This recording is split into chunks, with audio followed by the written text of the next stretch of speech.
the India in Data Analyst Meet of WHO in Geneva, and once at Stanford School of Medicine, Stanford University, USA, as an Indian delegate. She has published around 15 research papers, articles, journals at international maps of biostatistics. She has been invited to deliver a number of lectures, talks of biomedical statistics in various medical university institutions across the country, including Manit, Bhopal, and KG Medical University, RMLS, RML, and SGPG, IMS, and various departments of Lucknow University at Lucknow. So, with this brief biodata, I would like to invite to start the lecture by the Dr. Swambi Misra. She is going to deliver a lecture on the NAC preliminary preparation for NAC and the AQR submission in future coming years. So with these words, I request once again, thanks to Honorable Sir, thanks to Sombhimi Misra ji. She accepted our lecture, our invitations in very short period of time, and keen to deliver a lecture on NAC issues. I welcome. Please, madam. Thank you, sir. Sombi Am I madam. audible? Yeah, madam. Honorable Vice Chancellor, sir, Professor Manoj Kumar Srivastava, IQAC Coordinator, Professor Sharad Nema, Registrar, sir, SMKV Bastar, Professor Abhishek Kumar Bajpayee, various principals from different affiliated colleges, and dear participants. I would like to express my gratitude to this university for inviting me to deliver this lecture and to share my experiences with all of you. I feel privileged. Thank you so much. So, sir, I'm also sharing my screen. So, I just wanted to check if my screen is visible. Okay. Sir, is my screen visible? No, yet not, madam.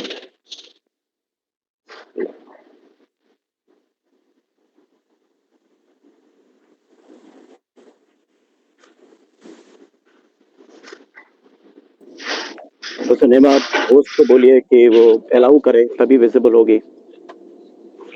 Host को बोलिए कि वो allow करेंगे तभी visible होगी। Sir, जी sir. जी जी।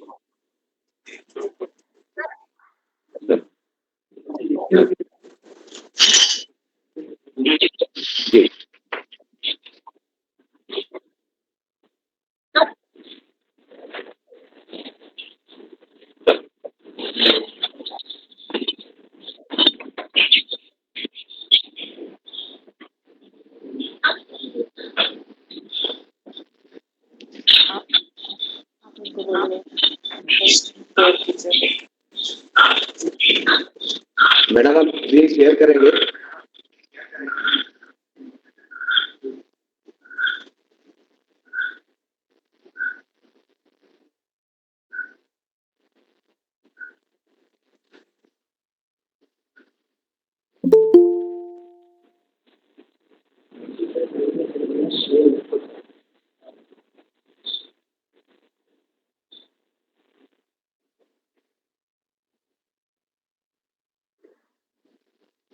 Sir मैं try कर रही हूँ इधर से बट कुछ प्रॉब्लम हो रही है तो मैंने प्रेजेंटेशन आपके साथ शेयर किया है तो अगर एक बार सर आप अपनी तरफ से स्क्रीन शेयर मतलब कोई भी अपनी तरफ से स्क्रीन शेयर अगर कर दे मैंने आपके साथ तो यहाँ से होस्ट मेन प्लेटफॉर्म से अलाउ करिए। मेन प्लेटफॉर्म से अलाउ कर दीजिए।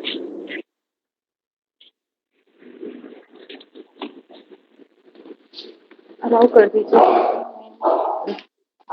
यहाँ से अलाउ करने को यहाँ से अलाउ मैडम को शेयर करना है ऐसा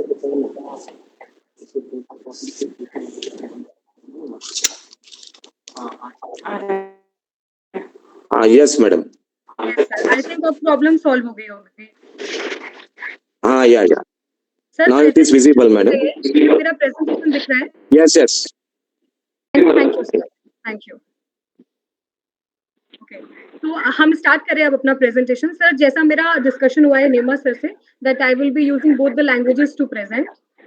तो अब सबसे पहले तो जैसा मैंने बोला, I am thankful to SMKV university for giving me this opportunity कि मैं अपने एक्सपीरियंसेस NAC एक्रीडेशन के बारे में आपके साथ शेयर करूं। और जब हमें A++ ग्रेड मिला था और जब उसके बाद हमें माननीय गवर्नर मैडम ने बुलाया था, तो उन्होंने स्पेसिफिकली हम लोगों से ये चीज बोली थी कि अब आपको NAC A++ मिल गया है, लेकिन अब आपकी ये जिम्मेदारी है कि आप और यूपी के और पूरे प्रदेश के जितने भी और उसको खोल देना, थोड़ा पानी बॉटल यूनिवर्सिटीज हैं, उनमें से अच्छी ग्रेडिंग 3 हो, लोग भी उसको आप लोगों को सपोर्ट करना है। तो उसी एक सपोर्ट के सिलसिले में मैं आज आप लोगों के सामने हूँ और अपने एक्सपीरियंस जो हमने इस NAC एक्रेडिटेशन के दौरान फेस किया, वो सारे एक्सपीरियंसेस आपसे शेयर करती हूँ। मैं आप लोगों से रिक्वेस्ट करती हूँ कि प्लीज अपने माइक लेक्चर के दौरान म्यूट। इधर से खोल लेक्चर के बाद जो भी प्रॉब्लम्स या क्वेरीज होंगी, उस डिस्कशन के लिए हम पूरा टाइम देंगे, so that we can have detailed discussion after the lecture. Thank you so much. Before I start this presentation, एक बार हम सब इस चीज पर थोड़ी चर्चा अगर कर लें कि क्यों NAC एक्रेडिटेशन इम्पोर्टेंट है। जैसा हमारे ऑनरेबल प्राइम मिनिस्टर सर भी कहते हैं हमेशा, दैट हायर एजुकेशन इंस्टीट्यूशंस का वेलबींग इस टाइम पर सबके लिए प्राइम इम्पोर्टेंस है। और हायर एजुकेशन में, as we all know, that it is one of the most important pillars for development of any nation. और ये इंश्योर करना कि वो इंस्टीट्यूशन एक्सीलेंट परफॉर्म कर रहा हो और उसके प्रोग्राम्स रेलिवेंट हो, इसके लिए कुछ स्टैंडर्ड ऑपरेटिंग प्रोसीजर्स बनाए जाते हैं, कुछ पैरामीटर्स सेट किए जाते हैं, और उन पैरामीटर्स को स्ट्रिक्टली अडेयर करने के लिए, उन पैरामीटर्स को फॉलो करने के लिए, ताकि हम ये इंश्योर कर सकें कि हमारी यूनिवर्सिटी अच्छा परफॉर्म कर रही है, क्वालिटी एजुकेशन इम्पार्ट कर रही है। इसी वजह से NAC का एस्टैब्लिशमेंट हुआ। NAC जिसका की फुल फॉर्म है national assessment and accreditation council, जो कि 1994 में UGC द्वारा एक ऑटोनोमस इंस्टीट्यूशन की तरह एस्टैब्लिश किया गया था। इसका हेडक्वार्टर्स बैंगलोर में है। NAC ये इंश्योर करने के लिए ही है कि हम क्वालिटी एजुकेशन स्टूडेंट्स को इम्पार्ट कर सकें। रिमोट एरियाज में, जो नॉट सो पॉपुलर एरियाज है, वहां पर हर तरीके से हम ये इंश्योर करें कि हम क्वालिटी एजुकेशन और स्टैंडर्ड एजुकेशनल इंस्टीट्यूशंस को स्टैब्लिश कर सकें।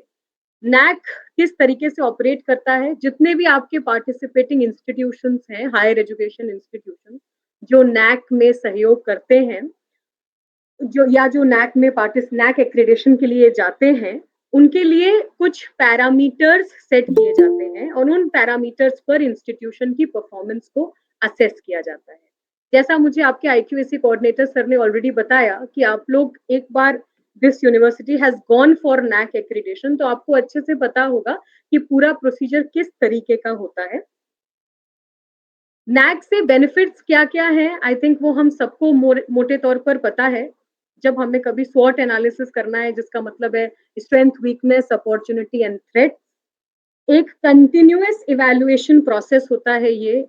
मुझे बहुत अच्छे से याद है जब हम लोग NAC की तैयारी कर रहे थे, मतलब हमसे मेरा मतलब है यूनिवर्सिटी ऑफ लखनऊ ने दिसंबर 2021 में अपना SSR सबमिट किया था। मतलब जब हम NAC के लिए जाते हैं तो हम एक सेल्फ स्टडी रिपोर्ट होता है जिसको सबमिट करते हैं फाइनली, और उसी SSR को पूरा इवैल्यूएट करके और फिर वो हमको विजिट के लिए एक डेट बताते हैं, जो लगभग 4 से 6 महीने के भीतर होती है।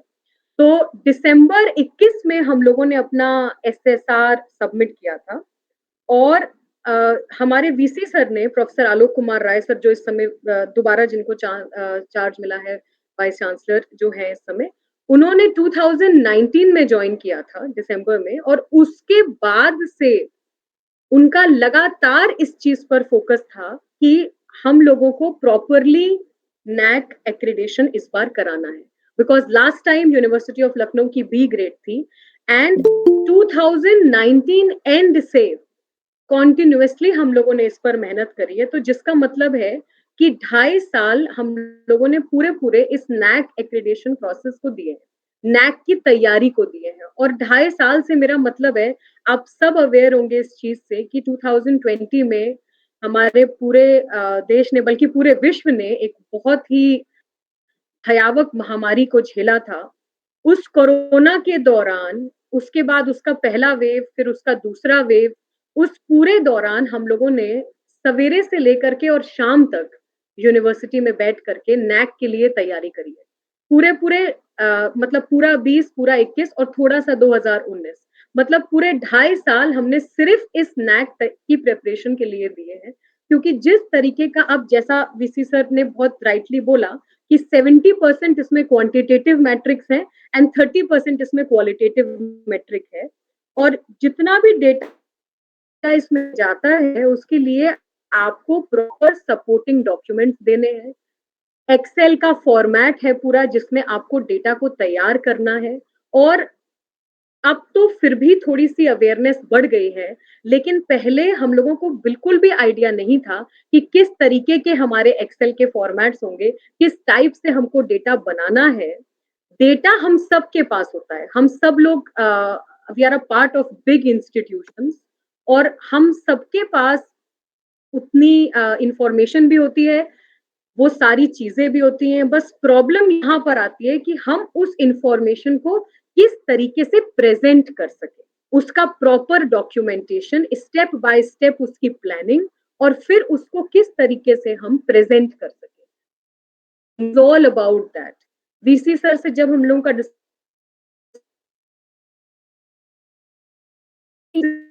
देख पा रहा हूँ, एंड आई थिंक वही चीज आपकी भी यूनिवर्सिटी के साथ है और सारे कॉलेजेस के साथ भी है। हम सब के अंदर इमेंस पोटेंशियल है, डेटा है, सारी चीजें हैं। हम सब क्लासेस पढ़ा रहे हैं, सारी सुविधाएं दे रहे हैं बच्चों को। बस फर्क इतना है कि हम उस चीज को प्रॉपरली डॉक्यूमेंट नहीं कर पा रहे हैं और उस डॉक्यूमेंटेड चीज को प्रॉपरली प्रेजेंट नहीं कर पा रहे हैं।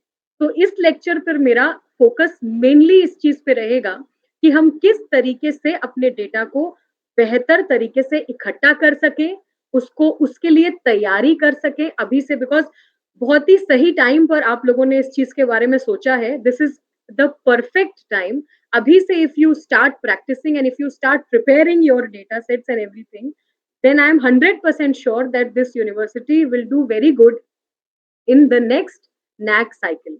ऐसा मेरा विश्वास है।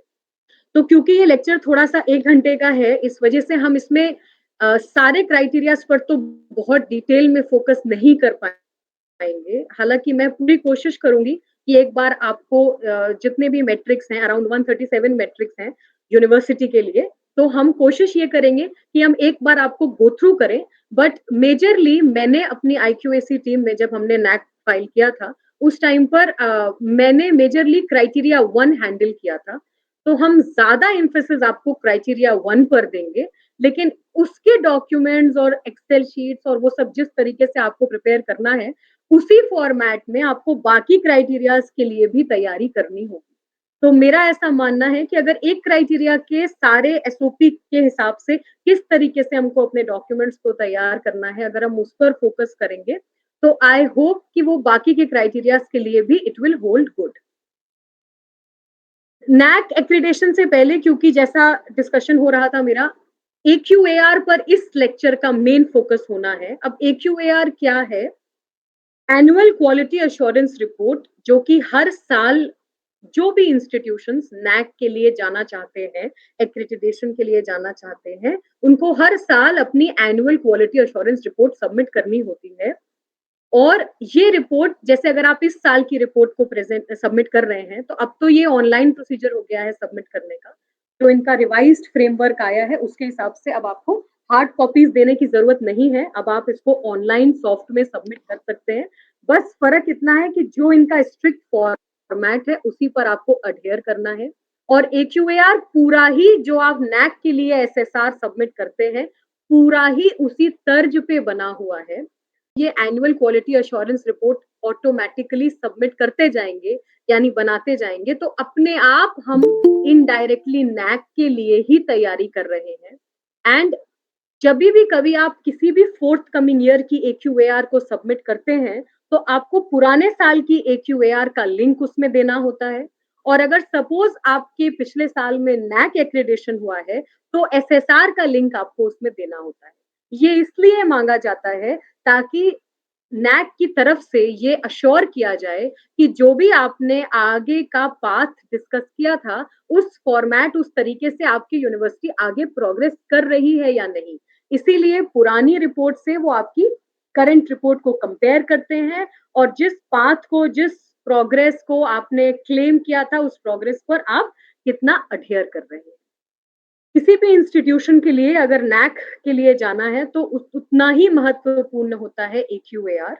अभी 30 सितंबर तक 30 सितंबर 2022 तक उन्होंने टाइमलाइन दिया है कि 2016-17 से लेकर के अब तक किसी भी साल की अगर AQAR सबमिटेड नहीं है, किसी भी यूनिवर्सिटी या अफिलिएटेड कॉन्स्टिट्यूएंट कॉलेजेस की, तो वो सबमिट कर सकते हैं। 30 सितंबर 2022 तक का टाइम NAC ने दिया है। 16-17 से लेकर के और 21-22 तक जिसकी भी कोई AQAR अगर किसी साल की सबमिटेड नहीं है, तो वो उसको उनकी वेबसाइट पे जाके और इंस्टीट्यूशनल लॉगिन करके सबमिट कर सकते हैं। NAC के साथ एक चीज और है जो मैं आप सबको बताना चाहूंगी इस लेक्चर के माध्यम से, और वो ये है कि हर बार ये लोग अपने SOPs में या मैनुअल में या इनके गाइडलाइंस में थोड़ा सा मॉडिफिकेशन करते हैं। हम लोग भी जब NAC की तैयारी कर रहे थे, जैसा मैंने बताया कि 19 से हमने इस प्रक्रिया को शुरू किया था और 22-21 के एंड पे जाके हम इसको सबमिट कर पाए हैं। उस बीच में भी 2-3 बार इन्होंने अपने मैनुअल को रिवाइज किया है। तो ये मेरा निवेदन है आप सबसे, आप सबके IQAC कॉलेजेस के IQAC डायरेक्टर्स से कि NAC की वेबसाइट को फ्रीक्वेंटली विजिट करते रहें। आप या जो भी आपकी टीम से आप इसके लिए अगर आप किसी भी व्यक्ति को निर्धारित कर रहे हैं इस टास्क के लिए, तो उनका ये एक कर्तव्य रहे कि वो फ्रीक्वेंटली NAC की वेबसाइट को विजिट करते रहें, चेक करने के लिए कि क्या AQAR में उसके फॉर्मेट में कोई मॉडिफिकेशन आया है। क्योंकि बहुत मेजर मॉडिफिकेशन नहीं होता, पर कुछ चीजों को इंक्लूड, जैसे अभी मैं डिस्कस करूंगी आपसे AQAR के बारे में, तो हाल में ही उन्होंने मतलब न्यू एजुकेशन पॉलिसी NEP 2020 के लिए इंस्टीट्यूशनल प्रिपेयर्डनेस कैसी है, उस पर they have included a proper section. है पूरा वो क्वालिटेटिव मेट्रिक, लेकिन उसमें कई सारे क्वेश्चंस हैं, पर वो how well your institution is prepared for NEP 2020, इस पर उन्होंने पूरा एक सेक्शन बनाया है AQAR में। ये पहले नहीं था, लेकिन ये इधर ही इंट्रोड्यूस किया गया है। तो कहने का मतलब है कि इस तरीके से वो गाइडलाइंस को मॉडिफाई करते रहते हैं। तो आप लोग रेगुलरली वेबसाइट्स को चेक करते रहें NAC की। ये मैंने लिंक दे रखा है इस प्रेजेंटेशन में। ये प्रेजेंटेशन मैं नेमा सर के साथ में शेयर कर दूंगी। तो अगर आप लोग चाहेंगे तो you can have a look at this presentation also. इसमें ये लिंक है जहां से आप उस मैनुअल को डाउनलोड कर सकते हैं जो AQAR के फॉर्मेट को डिस्कस किया जाता है, जिसमें कॉलेजेस के लिए, अफिलिएटेड या कॉन्स्टिट्यूएंट कॉलेजेस के लिए फॉर्मेट थोड़ा डिफरेंट है और यूनिवर्सिटी के लिए फॉर्मेट थोड़ा डिफरेंट है।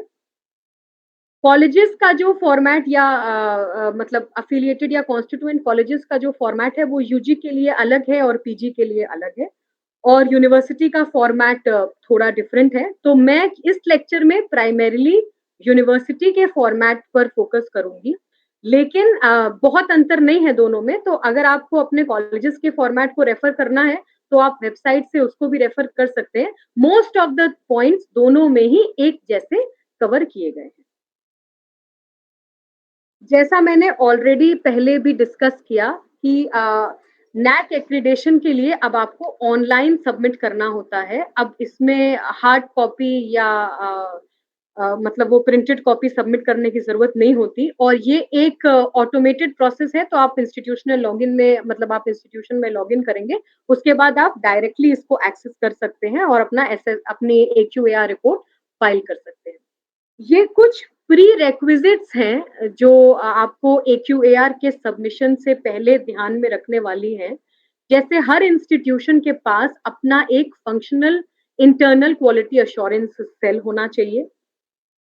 उस IQAC की जो भी मीटिंग्स हो रही हैं, आपको इस चीज का ध्यान रखना है कि उन सारी मीटिंग के प्रॉपरली मिनट्स अपलोड किए जा रहे हैं, उनके मिनट्स बनाए जा रहे हैं और वो वेबसाइट पे अपलोड किए जा रहे हैं। जैसा मैंने पहले भी बोला और मैं फिर इस चीज को रिपीट कर रही हूँ, नैक में डॉक्यूमेंटेशन बहुत इंपॉर्टेंट है। बीसी सर ने अभी स्टार्टिंग में ये चीज बोली कि अगर आपने कोई फोटोग्राफ लिया है और आपने उसको जियो टैग नहीं किया है, तो आपको ये ध्यान रखना है कि वो फोटो जियो टैग है। इस तरीके की छोटी-छोटी चीजें अगर हम अपने जैसे कहते हैं रोजमर्रा के ढर्रे में ये चीजें ले आएँगे, तो अपने आप हमको लास्ट में बिल्कुल भी प्रॉब्लम नहीं होगी। तो कोई भी मीटिंग अगर आप लोग कर रहे हैं, तो किसी एक को आप इस चीज़ के लिए निर्देशित कर सकते हैं कि वो प्रॉपरली इसके मिनट्स को डॉक्यूमेंट करें और फिर वो सारे मिनट्स इंस्टीट्यूशन की वेबसाइट पर अपलोड किए जाएँ। ये कुछ चीज़ें हैं। अब इसके बाद हम ब्रीफ में कुछ गाइडलाइंस अगर डिस्कस करें, जो कि annual quality assurance report submit करने से पहले ध्यान में रखने वाली हैं। जैसा मैंने बोला कि वो लेटेस्ट एकेडमिक ईयर के लिए ही बनाई जाती है। मतलब आपका जो भी एकेडमिक ईयर अभी चल रहा है, उसके पहले वाले एकेडमिक ईयर के लिए आपको पूरी डेटा तैयार करके और वो सबमिट करना है। 1 साल का डेटा ही AQAR में जाता है। Duly filled in data templates जैसे बने हुए रहते हैं, उसमें आपको डेटा भरना है। एक्सेल के प्रॉपर फॉर्मेट्स होते हैं वो, उसमें आपको वो डेटा एंटर करना है। QLM का मतलब होता है क्वालिटेटिव मैट्रिक्स। क्वालिटेटिव मैट्रिक्स का मतलब है कि जो भी डिफरेंट एस्पेक्ट्स हैं, जैसे अभी हम कुछ एस्पेक्ट्स डिस्कस करेंगे, तो उन एस्पेक्ट्स में 100 से 200 वर्ड्स में आपको लिखना है कि किन-किन चीज़ों पर हमने बहुत ज़्यादा जोर दिया है। अगर आप लेट सबमिट कर रहे हैं AQAR यानी टाइम पे सबमिट नहीं कर रहे हैं, तो वो रिकॉर्ड कर लिया जाएगा, लेकिन लेट सबमिशन के तौर पे रिकॉर्ड किया जाएगा। अगर कुछ भी आपको एडिट करना है AQAR में, तो आपको 3 रिमाइंडर्स दिए जाएँगे। अगर उन 3 रिमाइंडर्स के अंदर आपने उसको एडिट नहीं किया, तो फिर आपका AQAR एक्सेप्ट कर लिया जाएगा बाय डिफ़ॉल्ट। और एक बार जब आपका AQAR एक्सेप्ट कर लिया जाता है, फिर उसमें एडिट का ऑप्शन अवेलेबल नहीं होता है। यानी उसके बाद आप उसमें कोई भी एडिटिंग नहीं कर सकते।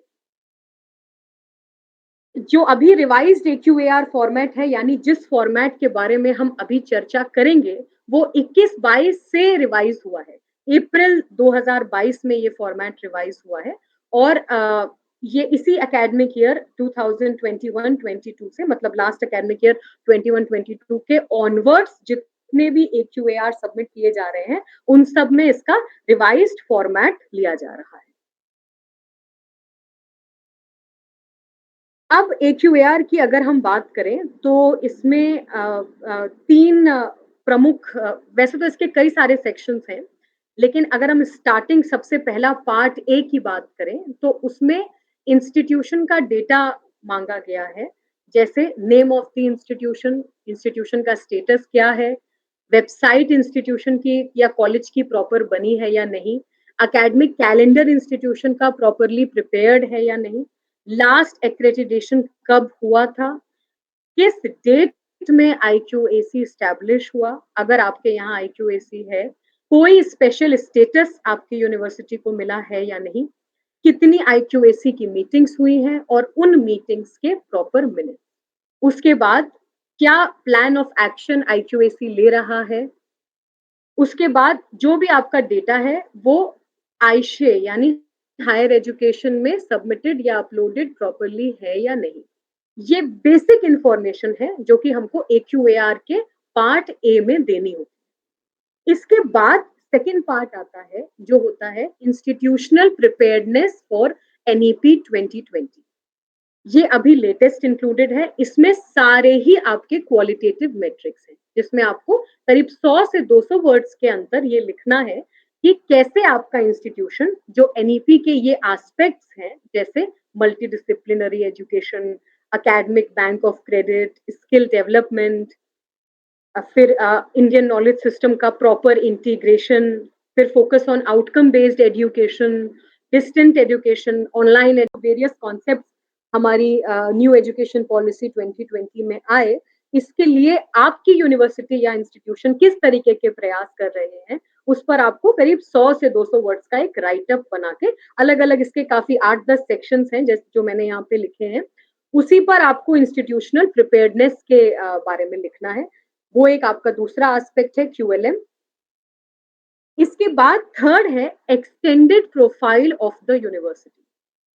बहुत ही जरूरी चीज है ये AQAR सबमिट करने के लिए, और इसको इसलिए मैं बोल रही हूँ कि ये जरूरी है क्योंकि अभी इस स्लाइड के बाद हम सीधे मैनुअल पर जा रहे हैं, जो AQAR का मैनुअल है यूनिवर्सिटी के लिए, और क्राइटेरिया 1 से हम स्टार्ट करेंगे, और तब आपसे हम जैसा डिस्कस करेंगे उसके अकॉर्डिंग एक्सटेंडेड प्रोफाइल में जो डेटा हम लोग देते हैं वो सीधे सीधे नंबर्स होते हैं, और बाद में जो हम अपने AQAR में या even self study report SSR जब आप NAC का सबमिट करते हैं, उसके लिए जो आप उसमें सारे रिजल्ट्स या रिपोर्ट्स जो उसमें जनरेट होती हैं, वो इन्हीं नंबर्स से, जो नंबर्स एक्सटेंडेड प्रोफाइल में दिए हुए हैं, उन्हीं को यूज करके बनाई जाती है।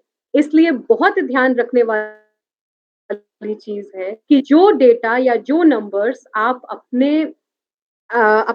AQAR में आगे दे रहे हैं, वही चीज आपको extended profile of the university में भी रिपोर्ट करनी है। कहने का मतलब है, अगर इसको मैं दूसरे शब्दों में बोलूं तो आपके पूरे होना बहुत इंपॉर्टेंट है। एक जगह आपने कोई और इंफॉर्मेशन दी है, दूसरी जगह आपने कोई और इंफॉर्मेशन दी है, तो उससे बाद में जब परसेंटेजेस कैलकुलेट किए जाते हैं तो उसमें काफी प्रॉब्लम्स आती है। इसलिए ये चीज हमको इंश्योर करनी है कि जो डेटा इंफॉर्मेशन हम एक्सटेंडेड प्रोफाइल में दे रहे हैं, वही डेटा हम अंदर के AQAR के डिफरेंट क्राइटेरियाज में भी प्रोवाइड करें। तो एक्सटेंडेड प्रोफाइल में बहुत ही बेसिक सी इंफॉर्मेशन चाहिए होती है, जैसे नंबर ऑफ प्रोग्राम्स ऑफर्ड, उसके बाद कितने कोर्सेज चल रहे हैं, कितने फुल टाइम टीचर्स हैं, कितनी सैंक्शन पोस्ट्स हैं, कितने एप्लीकेशंस आपके इंस्टीट्यूशन ने रिसीव करे, क्लासरूम एंड हॉल आपके यहाँ पे कितने हैं, कंप्यूटर्स कितने हैं, और टोटल एक्सपेंडिचर कितना हुआ है। ये सारे ही पॉइंट्स बाद में आगे AQAR के जो अलग अलग क्राइटेरियाज हैं उसमें भी आएंगे, लेकिन यहाँ पर भी ये पॉइंट्स देने होते हैं। इसके बाद आता है, तो ये तो हो गया आपका शुरुआती पार्ट AQAR का, जिसमें हमको थोड़ी सी इंस्टीट्यूशन की इंफॉर्मेशन देनी है। उसके बाद क्वालिटेटिव मैट्रिक्स है, जो ये बता रहा है कि आपका इंस्टीट्यूट कितना प्रिपेयर्ड है फॉर NEP 2020, और लास्ट में हमको देना है एक्सटेंडेड प्रोफाइल। इसके बाद आता है पूरा पार्ट B, जिसमें सातों क्राइटेरियाज जो NAC के लिए इंपॉर्टेंट होते हैं, उन सातों क्राइटेरियाज पर आपको इंफॉर्मेशन देनी है। आई थिंक सबको यहाँ पे क्राइटेरियाज के बारे में आइडिया होगा। पहला क्राइटेरिया करिकुलर एस्पेक्ट्स पर फोकस करता है, दूसरा criteria teaching, learning and evaluation, third criteria is research, innovations and extensions, चौथा क्राइटेरिया फोकस करता है इंफ्रास्ट्रक्चर एंड लर्निंग रिसोर्सेज, पांचवा क्राइटेरिया है स्टूडेंट सपोर्ट एंड प्रोग्रेशन, छठा क्राइटेरिया है governance, leadership and management, and सातवां क्राइटेरिया एंड आखिरी criteria है institutional values and best practice. जब इन सातों क्राइटेरिया के बारे में जितनी इंफॉर्मेशन चाहिए, जब हम वो प्रोवाइड कर देते हैं, उसके बाद लास्ट में आपको 200 वर्ड्स में करीब देना है कि नेक्स्ट एकेडमिक ईयर के लिए क्या क्या प्लान ऑफ एक्शन होगा। अब इसके बाद मैं आपको जो हमारा मैनुअल है AQAR प्रिपेयर करने का, I will take you to that manual, और उसमें हम क्राइटेरिया 1 से पार्ट B से स्टार्ट करेंगे, ये बताते हुए कि किस तरीके से हमको डेटा प्रिपेयर करना है।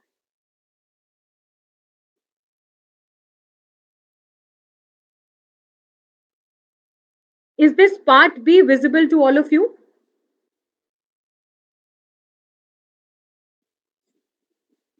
Yes, ma'am. Yes. Okay. Yes, ma'am. Thank you so much. तो अब हम स्टार्ट कर रहे हैं। जैसा मैंने बताया, पार्ट A हम डिस्कस कर चुके हैं, जो बहुत ही बेसिक इंफॉर्मेशन है। अब हम आते हैं पार्ट B, और वो भी क्राइटेरिया 1। सबसे पहला मेट्रिक जो AQAR में हमको सबमिट करना होता है, दैट इज, ये यूनिवर्सिटी के लिए है, मैं फिर से रिपीट कर रही हूँ, AQAR की गाइडलाइंस ये मैनुअल यूनिवर्सिटी के लिए है, लेकिन बहुत अंतर नहीं है यूनिवर्सिटी और अफिलिएटेड या कॉन्स्टिट्यूएंट कॉलेजेस में। काफी मेट्रिक्स आइडेंटिकल है, लेकिन कुछ अंतर है, तो आप लोग साइमल्टेनियसली उसको चाहे तो ओपन भी कर सकते हैं, अदरवाइज अभी के लिए आप इस पर एक बार ध्यान से सुन सकते हैं। मोस्टली पॉइंट्स हमारे आइडेंटिकल है। पहले वाले मेट्रिक की अगर हम बात करें तो वो है कि करिकुलर डेवलप्ड और उसमें properly programme outcomes, programme specific outcomes and course outcomes offered है या नहीं है। ये एक क्वालिटेटिव मैट्रिक्स है जिसमें आपको करीब 200 वर्ड्स में लिखना है कि आपका जो कोर्स डिजाइन हुआ है वो लोकल, नेशनल, रीजनल और ग्लोबल डेवलपमेंट नीड्स को अडेयर करता है और साथ ही साथ उसमें पीओ, पीएसओज और सीओज दिए हुए हैं। इसके लिए हम लोगों ने कैसे तैयारी करी थी, मैं अपना हम लोगों का जो एक्सरसाइज थी वो आपके साथ शेयर कर रही हूँ। आई होप कि वो आपके लिए हेल्पफुल होगा। जब हम लोग अपना सिलेबस डिजाइन करते हैं, हम सभी लोग अपने अपने डिपार्टमेंट्स में, तो उस सिलेबस को डिजाइन करते टाइम हम लोगों ने ये एक सर्कुलर आ गया था from registrar sir and vice chancellor sir कि आप सब लोगों को अपने सिलेबस के शुरुआत में ये 3 चीजें देनी है। मतलब प्रोग्राम, आई थिंक यहाँ पे सबको क्लियर होगा जो इस लेक्चर में जुड़े हुए हैं कि प्रोग्राम का मतलब होता है जो डिग्रीज आप लोग ऑफर कर रहे हैं, एंड कोर्सेज का मतलब होता है इंडिविजुअल पेपर्स। प्रोग्राम सपोज हमारा एमएससी स्टैटिस्टिक्स हो गया, तो कोर्स हो जाएगा हमारा design of experiments, statistical methods, descriptive statistics, probability, इस तरीके से। तो कोर्सेज हो गए आपके डिफरेंट पेपर्स, यानी जो उसमें आपको पेपर पढ़ाए जाएंगे, और प्रोग्राम हो गया एक डिग्री जो हम ऑफर करते हैं। तो शुरुआत में ही हम लोगों को ये चीज बता दी गई या एक ये सर्कुलर सबको दे दिया गया कि जो भी सिलेबस आप लोग डिजाइन करेंगे उसके शुरुआत में आपको पीओ, पीएसओज और सीओज लिखने हैं प्रॉपरली। अब इसमें ये तो हो गया कि एक नोटिस सबको सर्कुलेट कर दी गई। अब इसके बाद हम उस एस्पेक्ट पर आते हैं कि जो प्रॉब्लम्स हम लोगों ने फेस करी। मैं इसलिए क्राइटेरिया 1 के बारे में आपको बहुत अच्छे से बता पाऊंगी because I was the one who was handling this criteria. हमको इसमें सबसे बड़ी प्रॉब्लम ये आई कि सपोज हमारे यहाँ 50 डिपार्टमेंट्स हुए, 50 डिपार्टमेंट्स में से ओनली 10 और 12 of the departments could prepare these PO, PSOs and CO, और वो भी कई रिमाइंडर्स के बाद। ये चीज सुनने में थोड़ी अजीब लग रही है, बट ये ही रियलिटी है जो हम सब लोग फेस करते हैं। तो इस मंच के माध्यम से, इस लेक्चर के माध्यम से मैं आप सबको ये भी कहना चाहूंगी on behalf of this university कि ये जो नैक का पूरा प्रोसेस है, this is a team work. जब तक यूनिवर्सिटी या कॉलेज का एक एक बच्चा और एक एक टीचर ये नहीं सोच लेता, teaching, non teaching, student, everybody, जब तक सब लोग इस चीज पर नहीं सोच लेंगे that this is our university and we have to get a good grade for our university, तब तक ये कार्य संभव नहीं। अगर आप लोग ये सोच रहे हो कि हम एक जन किसी को ये टास्क दे दें और वो ये काम को पूरा कर देगा, तो ये इतना मैसिव टास्क है। 137, 138 मेट्रिक्स है इसमें प्रॉपर, और पूरा वाइड कवरेज है। तो हर एक को जब तक ये एक sense of ownership, sense of belongingness जब तक हर एक नहीं लेंगे इसमें, तब तक इस टास्क को प्रॉपरली और कायदे से अटेन कर पाना बहुत मुश्किल है। मैं आपको लखनऊ यूनिवर्सिटी का एक उदाहरण अगर शेयर करूं, तो हम लोगों के यहाँ जब नैक की विजिट हो रही थी, उस विजिट के दौरान इनफैक्ट जुलाई 2022 में कई बार मतलब डमी विजिट्स हुए, और कई बार और भी, मतलब वीसी सर ने भी बहुत बार विजिट्स किए डिपार्टमेंट में। तो कोई भी अगर बाहर से आता था यूनिवर्सिटी, तो वो यही कहता था कि एक एक कड़ यूनिवर्सिटी का यही दर्शा रहा है कि यहाँ पे नैक एक्रेडिशन होना है, which means living, non-living, everybody had this in the mind कि हमको अब नैक के लिए जाना है। तो जब तक वो सेल्फ मोटिवेशन आप लोगों में सबके अंदर नहीं आएगा, तब तक इस टास्क को अचीव कर पाना बहुत मुश्किल होगा। Coming back to this, PO, PSOs and COs के लिए हम लोगों के लिए इंपॉर्टेंट ये था कि हम इंश्योर करते कि सारे डिपार्टमेंट के सिलेबस में ये शुरुआत नेशनल, रीजनल, इन एस्पेक्ट्स के डेवलपमेंट पे फोकस किया जा रहा है।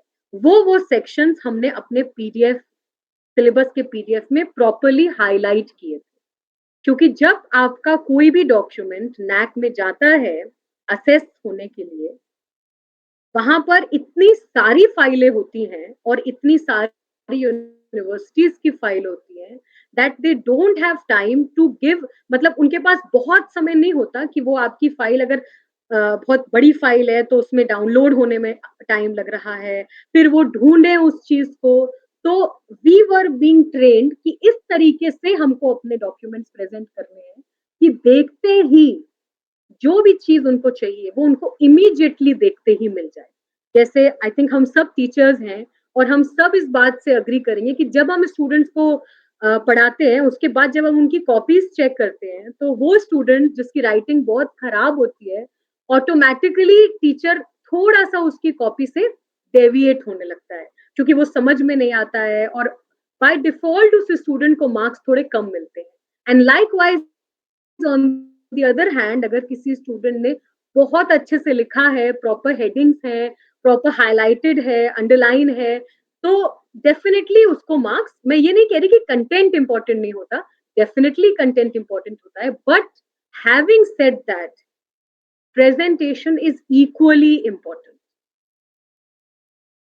और यही चीज हमें यहाँ पर ही इनफैक्ट सारे क्राइटेरियाज में ध्यान रखनी है कि हम भले ही उसका सैंपल दिखाएं, सैंपल दिखाने से मतलब ये नहीं है कि हम सैंपल तैयार करें, क्योंकि अभी तो नहीं, AQAR में तो नहीं, बट लेटर ऑन वो जब भी कभी क्वेरीज आती हैं तो उस टाइम पे जब क्वेरीज होती है तो आपके लिए कई बार जरूरी होता है कि आप पूरा मतलब प्रॉपरली पूरा वो दिखाएं डॉक्यूमेंट। तो इस वजह से आपके पास तैयार सब होना चाहिए, भले ही आपने अपलोड सैंपल कर। तो यहाँ पर भी जैसे मैंने बताया कि अपलोड रेलिवेंट सपोर्टिंग डॉक्यूमेंट में हम कुछ सिलेबस ऐसे जो हमें लग रहा है कि वहाँ पर पीओ, पीएसओज और सीओज बहुत अच्छे से ड्राफ्टेड है, उसको और वो भी प्रॉपरली हाईलाइट करके टेक्स्ट हमें अपलोड करना चाहिए। इसके बाद आगे बढ़ते हैं। सेकंड जो कि हमारा क्वांटिटेटिव मेट्रिक है इसी क्राइटेरिया का, जिसमें ये है revision was carried out during the year. मैंने क्राइटेरिया 1 हैंडल किया था, इसलिए मुझे पता है कि सबसे बड़ी प्रॉब्लम तो हम लोगों को इस चीज में हुई थी कि टोटल कितने प्रोग्राम ऑफर होते हैं यूनिवर्सिटी, उसके बाद हर साल कितना रिविजन हो रहा है। अब यहाँ पर इस नंबर को कैसे बढ़ाया जाए, तो आई थिंक हम लोग किसी भी मतलब किसी भी रिमोट एरिया में हो या कैसी भी लोकेलिटी में हो, आई थिंक सिलेबस रिवीजन तो एक ऐसा एस्पेक्ट है जो हम सब कर सकते हैं कहीं पर भी।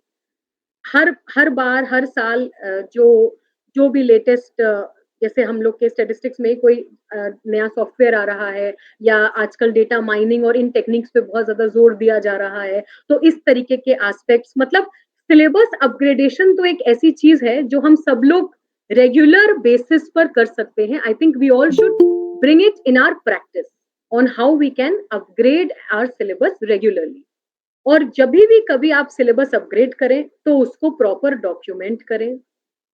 कहीं पर भी जब सिलेबस रिवीजन होता है तो फिर वो फैकल्टी बोर्ड पे, बोर्ड ऑफ स्टडीज पे पहले जाता है, उसके बाद फैकल्टी बोर्ड पे जाता है, फिर एकेडमिक काउंसिल में जाता है और फाइनली वो आई थिंक एकेडमिक काउंसिल से ही सिलेबस रिवीजन अप्रूव होता है फाइनली।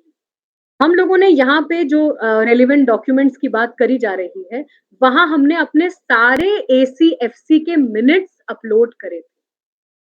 और अब लखनऊ यूनिवर्सिटी की अगर आप वेबसाइट पे देखें तो एक ये नॉर्म बन गया है कि जो भी हमारे यहाँ एग्जीक्यूटिव काउंसिल या AC या फैकल्टी बोर्ड होता है, उसके प्रॉपर मिनट्स स्कैन करके वेबसाइट पर अपलोड कर दिए जाते हैं, क्योंकि लेटर ऑन वो सारी चीजें in the form of document NAAC में सबमिट किया जाता है। तो यहाँ पर भी हमने वो डॉक्यूमेंट्स मिनट्स जो हमारी मीटिंग जहाँ पर सिलेबस रिवीजन अप्रूव किया गया, वो सारे डॉक्यूमेंट्स हमने अपलोड किए थे। मिनट्स जहां पर अपलोड हो रहे हैं वहां पर मैं एक दो चीजें आपको और बताना चाहूंगी जो कि बेहद इंपॉर्टेंट है।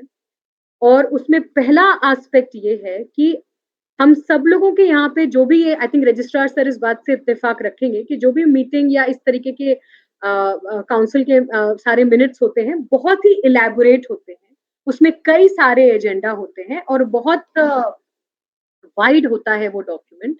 तो इसके लिए भी तरीका ये है कि आप उसका मतलब जैसे हम लोगों ने तैयार किया था कि आप उसका जो कवर पेज है जहाँ पे सारे मतलब कौन सी मीटिंग है, उसके बाद who all were the members who attended that meeting, उसके बाद क्या क्या पॉइंट्स मतलब एजेंडा क्या था, और फिर लास्ट में कि जहां पर आपका रेलिवेंट मुद्दा है मतलब सिलेबस रिवीजन है या फिर कोई नया प्रोग्राम इंट्रोड्यूस किया गया है, नया कोर्स इंट्रोड्यूस किया गया है, जहां पर वो पॉइंट है वहां पर हम लोग जब ये डॉक्यूमेंट्स प्रिपेयर कर रहे थे उस टाइम पर हमें ये भी बताया गया था कि जब नैक में डॉक्यूमेंट्स अपलोड किए जाते हैं उस टाइम पर कई बार लैंग्वेज की भी प्रॉब्लम होती है।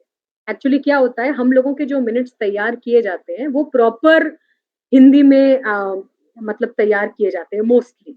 तो कई बार ऐसा होता है कि जब हम नैक के लिए जाते हैं तो वही हिंदी वाले मिनट्स हम अपलोड कर देते हैं और उस टाइम पर जो भी उसको असेस कर रहा होता है कई बार लैंग्वेज की प्रॉब्लम आती है। तो हम लोगों ने अपने मिनट्स इस तरीके से तैयार किए थे कि ऊपर उसका हिंदी था मतलब जो एक्चुअल था, और उसके बाद नीचे हमने टेक्स्ट बॉक्स में उसी का प्रॉपर इंग्लिश ट्रांसलेशन किया, सो दैट जो भी कभी उसको जो भी कोई उसको एक बार देखे या इवेल्युएट करे तो उसको प्रॉब्लम ना हो। एज इट इज हमने उसकी ओरिजिनलिटी मेंटेन रखी थी, लेकिन उसके साथ साथ हमने नीचे एक टेक्स्ट बॉक्स में उसी का प्रॉपर इंग्लिश ट्रांसलेशन किया। अभी आगे आई थिंक जितना भी टाइम बचेगा उस हिसाब से हम चर्चा करेंगे, लेकिन जैसे आप लोगों को थोड़ा अगर आइडिया होगा, आपने पहले नैक या AQAR सबमिट किया होगा तो आपको आइडिया होगा जैसे डिग्रीज इसमें कई बार अपलोड करी जाती हैं या कोई स्पेशल गवर्नमेंट से किसी टीचर को ऑनर किया गया। तो हमारे यहाँ पे कुछ ऐसे शिक्षक हैं लखनऊ विश्वविद्यालय में जिनको पद्मश्री मिला था, जो कि बहुत उच्च सम्मान होता है सरकार का।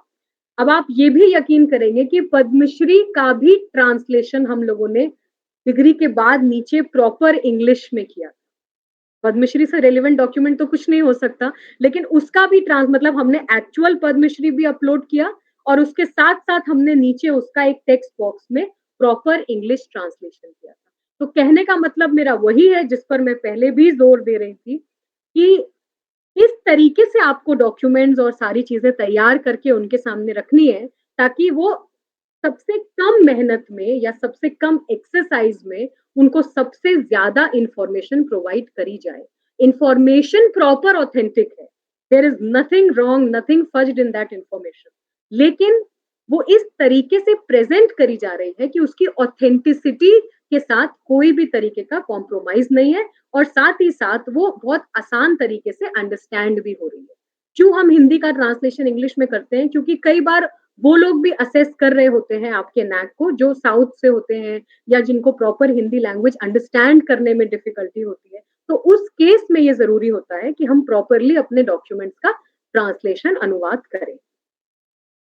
इसके बाद आगे बढ़ते हैं, ये भी हमारा एक क्वांटिटेटिव मेट्रिक ही है जो कि ये बोल रहा है that total number of courses which had focus on employability, entrepreneurship, skill development offered by university।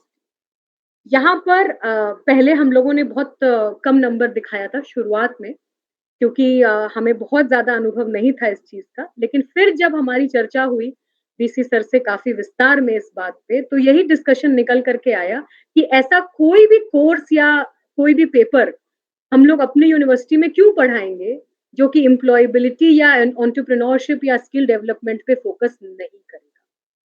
हम अगर किसी बच्चे को MSc की डिग्री या BSc की डिग्री दे रहे हैं तो इसी सोच से उसको वो डिग्री दे रहे हैं कि उस डिग्री के बाद कहीं ना कहीं तो उसको नौकरी मिली जाएगी या वो एटलीस्ट उस नौकरी के लिए एलिजिबल तो होगा।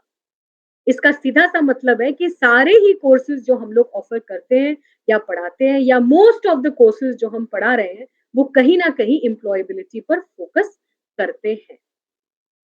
इसके लिए इम्पोर्टेंट ये है कि आप प्रॉपरली जो भी आपके प्रोग्राम या कोर्सेज हो उनको आप प्रॉपर कोड के साथ मेंटेन करें। ये कोड जो यहाँ पे लिखा हुआ है दैट इज वेरी इंपॉर्टेंट और ये कोड आपका कंसिस्टेंट होना चाहिए। मतलब AQAR आप लोग हर साल सबमिट करेंगे या फिर नेटिव मेट्रिक ही है जिसमें आपको साल देना है। अच्छा, AQAR में हम लेटेस्ट एकेडमिक ईयर ही दे रहे हैं, तो सब में वही लास्ट साल का ही 1 साल का ही डेटा जाना होगा और आपको देना है कि कितने ऐसे कोर्सेज हैं आपके यहाँ जो इंट्रोड्यूस किए गए हैं अक्रॉस ऑल द प्रोग्राम। तो जैसा मैंने पहले बताया कि actually criteria 1 mainly curricular development पे फोकस कर रहा है। तो ये चीज एक मतलब एक गुड प्रैक्टिस का पार्ट है कि आप रेगुलरली अपने सिलेबस पे रिवीजन करते रहें, अपडेट करते रहें, नए कोर्सेज को ऑफर करते रहें।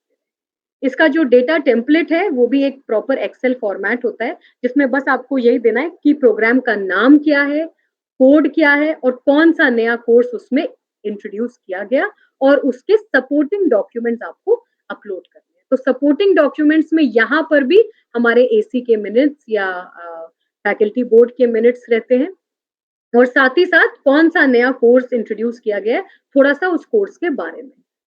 उसके PO, PSOs, COs दे सकते हैं आप या फिर उसका पूरा सिलेबस 1 पेज का है तो आप वो भी दे सकते हैं। लेकिन अगेन सारे ही नए कोर्सेज जो आपके यहाँ इंट्रोड्यूस हुए हैं, सारे का ही डॉक्यूमेंट प्रिपेयर करने की जरूरत नहीं है। आप उसका एक सैंपल डॉक्यूमेंट प्रॉपर्ली प्रिपेयर कर सकते हैं और उसको वेबसाइट पर अपलोड कर। इसके बाद नेक्स्ट एस्पेक्ट है वो भी क्वांटिटेटिव है, that is number of programmes in which choice based credit system या elective course system has been implemented. तो CBCS या इलेक्टिव, आई थिंक ये भी अब अगर हम NEP की बात करें, नेशनल एजुकेशन पॉलिसी की, तो अब तो पूरे सब जगह पे CBCS, चाहे वो PG हो चाहे वो UG हो, चॉइस बेस्ड क्रेडिट सिस्टम या इलेक्टिव अब ऑलमोस्ट सब जगह पर ही इम्प्लीमेंटेड हो गया है। तो इसमें कौन कौन से प्रोग्राम्स हैं आपके यहाँ जिसमें इलेक्टिव लिया जाता है, कौन से हैं जिसमें CBCS किया जाता है, इसके भी डेटा टेम्पलेट में आपको प्रोग्राम का नाम देना है। यहाँ पर भी आपको कोड्स का बहुत ध्यान रखना है। एक स्टैंडर्ड कोड्स हमारे पास सेट हो सारे प्रोग्राम्स के और उन्हीं कोड्स को हम थ्रू आउट फॉलो करेंगे across all the matrix, all the criteria जो हमारे इस AQAR में है। इसके बाद आगे आता है ये, this is again a QLM, ये क्वालिटेटिव मैट्रिक्स है, मेट्रिक है, जो कि कहता है कि whether your institution is integrating cross-cutting issues which are relevant to professional ethics, gender, human value, environment and sustainability. तो आई थिंक आजकल ये NEP में भी है और हम सब भी इस चीज पर काफी जोर दे रहे हैं। आजकल इन इश्यूज पर अपना कोर्स करिकुलम डेवलप करना is a very mandatory, is a mandatory part.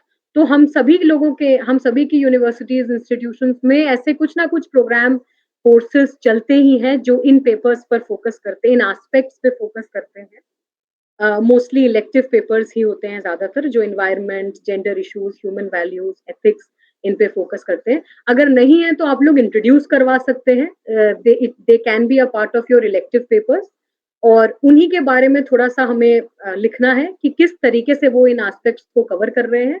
और रेलिवेंट डॉक्यूमेंट में यहाँ पर भी हमने मिनट्स अपलोड किए थे, मतलब एकेडमिक काउंसिल्स और फैकल्टी बोर्ड के, जहां ये पेपर्स इंट्रोड्यूस किए गए और साथ ही साथ हमने इन पेपर्स का सिलेबस भी रेलिवेंट डॉक्यूमेंट में अपलोड किया।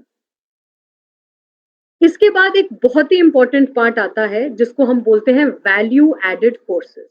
नॉर्मली यूनिवर्सिटीज में अब बहुत चलन हो गया है इन वैल्यू एडेड कोर्सेज का, क्योंकि जैसा मैंने बताया कि अब सब लोग काफी अवेयर हो गए हैं NAC के सारे एस्पेक्ट्स और क्राइटेरियाज को लेकर के। इसलिए these value added course should not be a part of your regular course. मतलब जो भी आपके यहाँ पे रेगुलर प्रोग्राम्स ऑफर किए जा रहे हैं, जैसे मास्टर्स है या ग्रेजुएशन है, इस तरीके के रेगुलर प्रोग्राम्स का पार्ट ये नहीं होता है। लेकिन अलग से आप इसमें, जैसे लिखा हुआ है यहाँ पे कि 30 या मोर कॉन्टैक्ट आवर्स, तो 30 आवर्स का, जैसे GST पर हमारे यहाँ वैल्यू एडेड कोर्स चला था यूनिवर्सिटी में, SPSS सॉफ्टवेयर पे वैल्यू एडेड कोर्स चलते हैं, या मतलब मैं स्टैटिस्टिक्स की हूँ तो मैं पर्टिकुलरली उस पर फोकस करूँ, या R सॉफ्टवेयर पे हमारे यहाँ 30 घंटे का वैल्यू एडेड कोर्स चला था। तो इस तरीके के कोर्सेज जो कि मतलब ले आपकी यूनिवर्सिटी के बच्चे भी सकते हैं और बाहर से भी सकते हैं, लेकिन ये आपके रेगुलर प्रोग्राम का पार्ट नहीं होगा। तो अभी आप लोगों के पास एम्पल टाइम है अगले NAC के लिए भी जाने के लिए, और बाकी कॉलेजेस के पास भी अगर ये अपॉर्चुनिटी है तो आज से या कल से या जब से भी आपके लिए फिजिबल हो, आप लोग इस तरीके के वैल्यू एडेड कोर्सेज रोल करवा सकते हैं किसी भी एस्पेक्ट को लेकर के, कॉमर्स के, एजुकेशन के, इकोनॉमिक्स, स्टैटिस्टिक्स, और 30 या 30 से ज्यादा घंटों का इसका एक ब्रोशर प्रॉपर डिजाइन किया जाता है। वो ब्रोशर हम लोगों ने सपोर्टिंग डॉक्यूमेंट में अपलोड किया था। स्टूडेंट्स के डिटेल अपलोड किए गए थे, कितने स्टूडेंट्स अपीयर हुए, कितने स्टूडेंट्स ने पास किया, और मतलब कितनी बार साल में ये कोर्स ऑफर होता है। तो कई कोर्सेज हमारे यहाँ एक ही बार ऑफर हो रहे थे, कई 2 बार, कई 3 बार, इस तरीके से जितने भी कोर्सेज आपके यहाँ। तो अगर अभी से if it is not yet started, then you have this opportunity to go ahead, और इस तरीके के 2, 3, 4 जितने भी कोर्सेज आप चाहें वो आप रोल कर सकते हैं, क्योंकि इस वैल्यू एडेड कोर्स के पॉइंट पे हमारे 2 एस्पेक्ट्स कवर होते हैं, दोनों ही क्वांटिटेटिव मेट्रिक्स हैं। पहला तो ये बताता है कि कितने वैल्यू एडेड कोर्सेज ऑफर किए गए, और दूसरा ये बताता है कि हर उस कोर्स में कितने स्टूडेंट्स थे जिन्होंने प्रॉपर्ली उस कोर्स में अपने को एनरोल किया। इसके लिए भी आपको सपोर्टिंग डॉक्यूमेंट्स वही लगाने होंगे कि कोर्स का प्रॉपर ब्रोशर, उसके बाद किस तरीके से स्टूडेंट्स ने बेनिफिट किया, कितने स्टूडेंट्स पास हुए, क्या-क्या कंटेंट वो कोर्स कवर कर रहा है, इस तरीके के एस्पेक्ट। इसके बाद आता है number of students and undertaking field project, research project, internships during the year. हम लोगों के यहाँ अब ये मैंडेटरी हो गया है लखनऊ यूनिवर्सिटी में कि कोई भी स्टूडेंट जो मास्टर्स कर रहा है उसके लिए ये मैंडेटरी है कि वो रिसर्च प्रोजेक्ट जमा करेगा। आई थिंक आपके यहाँ भी होगा। इनफैक्ट अब अगेन हम एनईपी की बात करें तो ये this is now become a part of curriculum कि रिसर्च प्रोजेक्ट हर बच्चे को जमा करना ही करना है। और ये मतलब इस वाले पॉइंट में एडवांटेज ये है कि जैसे अब आप लोग का एरिया है, वहां पे शायद स्टूडेंट्स के लिए इंटर्नशिप करना थोड़ा डिफिकल्ट हो जाए क्योंकि रिमोट एरिया है, तो then there is no issue at all. हम उनको प्रोजेक्ट्स करवा सकते हैं, और वो जरूरी भी नहीं है कि वो फील्ड, अगर फील्ड प्रोजेक्ट्स हैं तो बहुत अच्छी बात है, लेकिन अगर वो फील्ड प्रोजेक्ट नहीं है, there is no problem in that, आप उनको रिसर्च प्रोजेक्ट कराएंगे। इवन ग्रेजुएशन में भी अब प्रोजेक्ट मैंडेटरी हो गया है। कोई भी एक टॉपिक स्टूडेंट अपने 3 साल या 4 साल के करिकुलम से ले लेता है और उस पर बेस्ड वो एक रिपोर्ट सबमिट करता है लास्ट में, जिसमें कि उसने एक्स्ट्रा क्या सीखा और थोड़े से उसके रियल लाइफ एग्जांपल्स, थोड़ा सा और सोर्सेस से उसके बारे में, मतलब इस तरीके की छोटी-छोटी चीजें हैं जो अगर हमने अपने सिलेबस या अपने करिकुलम में मैंडेटरी कर दी, तो then we will have no problem at all in preparing all these kind of data and document. तो हम लोगों के यहाँ भी इंटर्नशिप्स तो हर जगह पर पॉसिबल नहीं था, मतलब एमबीए, बीटेक या इवन हमारे यहाँ भी स्टैटिस्टिक्स में हम लोगों ने इंश्योर किया था कि काफी स्टूडेंट्स इंटर्नशिप्स करें, बट सब जगह पे ये चीज, हर डिपार्टमेंट में ये चीज पॉसिबल नहीं थी। तो जहां जहां पर भी ये पॉसिबल नहीं था, वहां पे ये इंश्योर किया गया कि एटलीस्ट स्टूडेंट्स प्रोजेक्ट सबमिट कर रहे हैं and they are properly preparing their research projects and they are submitting। तो उस प्रोजेक्ट का कवर पेज जिसमें कि स्टूडेंट का नाम है और जिस भी सुपरवाइजर, मतलब रेगुलर टीचर्स जो डिपार्टमेंट के हैं, जिस भी डिपार्टमेंट के अंडर में वो उस प्रोजेक्ट को कर रहे हैं, उनका नाम और किस टॉपिक पे कर रहे हैं, इस तरीके की बहुत ही basic information. And I think सभी लोग वो रिपोर्ट तो जमा करवाते हैं। उस रिपोर्ट का फर्स्ट पेज हमने सारे डिपार्टमेंट से मांगा था, और जैसे जैसे हमको मिलता गया हमने उसको कंबाइन करके एक पूरा पीडीएफ फॉर्म बनाया और यहाँ पर अपलोड कर दिया। तो ये सब कुछ चीजें हैं जो अगर आप अपने, जैसे कहते हैं, डेली उसमें if we bring it along, then I think it will be very easy for us to go about. इसके बाद आता है फीडबैक फॉर्म। तो आई थिंक फीडबैक अगेन एक बहुत ही अहम हिस्सा है अब नैक का, जिसमें कि सारे ही स्टेक होल्डर्स से फीडबैक लेना इम्पोर्टेंट है। और सिर्फ फीडबैक लेना ही इम्पोर्टेंट नहीं है, आप पहले फीडबैक लेंगे, उसके बाद आप प्रॉपर्ली उसको एनालाइज करेंगे, उसके बाद उसकी रिपोर्ट वेबसाइट पर पब्लिश होगी। तो अभी भी अगर आप लोग लखनऊ यूनिवर्सिटी की वेबसाइट चेक करें तो वहाँ फीडबैक फॉर्म अभी भी प्रॉपर्ली अपलोडेड है, जिसको कि स्टूडेंट, टीचर्स, एम्प्लॉयर्स, एलुमनाई कोई भी कभी भी फिल कर सकता है। फिर उस फीडबैक की प्रॉपर एनालिसिस होती है और वो रिपोर्ट हम लोग रेगुलरली अपने वेबसाइट पर अपलोड भी करते रहते हैं, और उसी फीडबैक के अकॉर्डिंग आपको एक्शन टेकन भी डिसाइड करना होता है। मतलब सपोज जैसे स्टूडेंट्स ने बोला कि एम्प्लॉयबिलिटी, मतलब कुछ ऐसे कोर्सेज हैं जो बहुत ज्यादा मतलब एम्प्लॉयबिलिटी पे फोकस नहीं कर रहे हैं, तो हमने उसमें थोड़ा सा प्रैक्टिकल एस्पेक्ट और इंक्लूड किया, थोड़ा रियल लाइफ एक्सपोजर्स और उस पे इंक्लूड ऑल दीज इंफॉर्मेशन, क्योंकि जैसा मैंने पहले भी बताया कि ये एक टीम वर्क है और हम सबके पास डेटा और इंफॉर्मेशन और सारी चीजें होती हैं, बस प्रॉब्लम ये होती है कि हम उसको उस फॉर्मेट में प्रॉपरली अरेंज नहीं कर पाते हैं जिस फॉर्मेट में हमको उसको एक प्रेजेंटेबल फॉर्मेट में लाना चाहिए। तो again coming back to this, website में ये सारी इंफॉर्मेशन प्रॉपरली होनी चाहिए, जैसे प्रोग्राम्स या कोर्सेज ऑफर्ड, प्लेसमेंट, पब्लिकेशन के डिटेल्स। पब्लिकेशन हालांकि ये क्राइटेरिया 3 में है, बट मैं फिर भी यहाँ पर ये बोलना चाहूंगी कि बहुत ही इंपॉर्टेंट एस्पेक्ट है। In fact criteria 3 itself is very very important, और उसमें जो भी एक्चुअल इंफॉर्मेशन सारी हैं आपके पास, वो सारी आपको अपलोड करनी होती हैं, और जिसमें हम लोगों को बहुत प्रॉब्लम हुई थी, क्योंकि कई ऐसे रिसर्च पब्लिकेशंस थे टीचर्स के जो वेबसाइट्स पर अवेलेबल नहीं है। इनफैक्ट पहले के पब्लिकेशंस ऐसे ही हुआ करते थे, अब ऐसा हो गया है, या इवन हिंदी या इस तरीके की अगर हम लैंग्वेजेस पे जाएं तो बहुत, अब तो फिर भी काफी जर्नल्स मेंटेन कर रहे हैं, बट पहले के बहुत अच्छे जर्नल्स में भी ऐसा देखा गया था कि वो वेबसाइट पे प्रॉपरली मेंटेन नहीं होता था, तो उनकी इंफॉर्मेशन निकालना फिर उसको वहां पे अपलोड करना, this is it's a massive task and it requires lot of time. उसके बाद इंटरनेट फैसिलिटी, उसके बाद स्टूडेंट काउंसिल्स का proper creation, placement and guidance cell, regularly workshop, seminar, sensitisation programmes कराते रहना, जिसमें IQAC का भी आई एम श्योर बहुत अहम रोल होता है, आपके यहाँ भी और सब जगह। फीडबैक कलेक्शन की एक निरंतर प्रक्रिया को चालू रखना, टीचर स्टूडेंट रेशियो मेंटेन रखना। अगेन लास्ट टाइम जब लखनऊ यूनिवर्सिटी को B ग्रेड मिला था, उसका एक बहुत बड़ा रीजन ये भी था कि हमारे यहाँ पे टीचर स्टूडेंट रेशियो मतलब काफी ज्यादा था, हमारे यहाँ टीचर्स बहुत कम थे। अभी अभी हाल में VC सर ने मैसिव ड्राइव किया है रिक्रूटमेंट का, तो वो उसने भी एक बहुत अहम रोल प्ले किया है NAC एक्रीडेशन में। उसके बाद जैसा मैंने ऑलरेडी बताया कि सिलेबस अपडेशन और रिवीजन बहुत इंपॉर्टेंट होता है, एकेडमिक ऑडिट्स होते रहने चाहिए। एकेडमिक ऑडिट के सहारे ही हम लोग, हमसे मेरा मतलब है ऑल द टीचर्स, हम ये इंश्योर करते हैं कि हमारे डॉक्यूमेंट्स तैयार हो, हमारे डॉक्यूमेंट्स प्रॉपरली अपलोडेड हो, मेंटेन्ड हो, एंटर्ड हो। उसके बाद क्राइटेरिया 7 में ये एस्पेक्ट थोड़े ज्यादा हैं, जैसे bio safety and environmental committee, ethics and review board, इस तरीके के बहुत सारे कमिटीज, वेस्ट मैनेजमेंट, ये सारी चीजें 7 क्राइटेरिया पे ज्यादा फोकस करे गए, तो ये एस्पेक्ट्स भी आपको ध्यान में रखने हैं। और साथ ही साथ इंडस्ट्री इंस्टीट्यूट इंटरेक्शन, तभी हम एम्प्लॉयबिलिटी, एंटरप्रेन्योरशिप, ये सारी चीजें एक्सपेक्ट कर पाएंगे।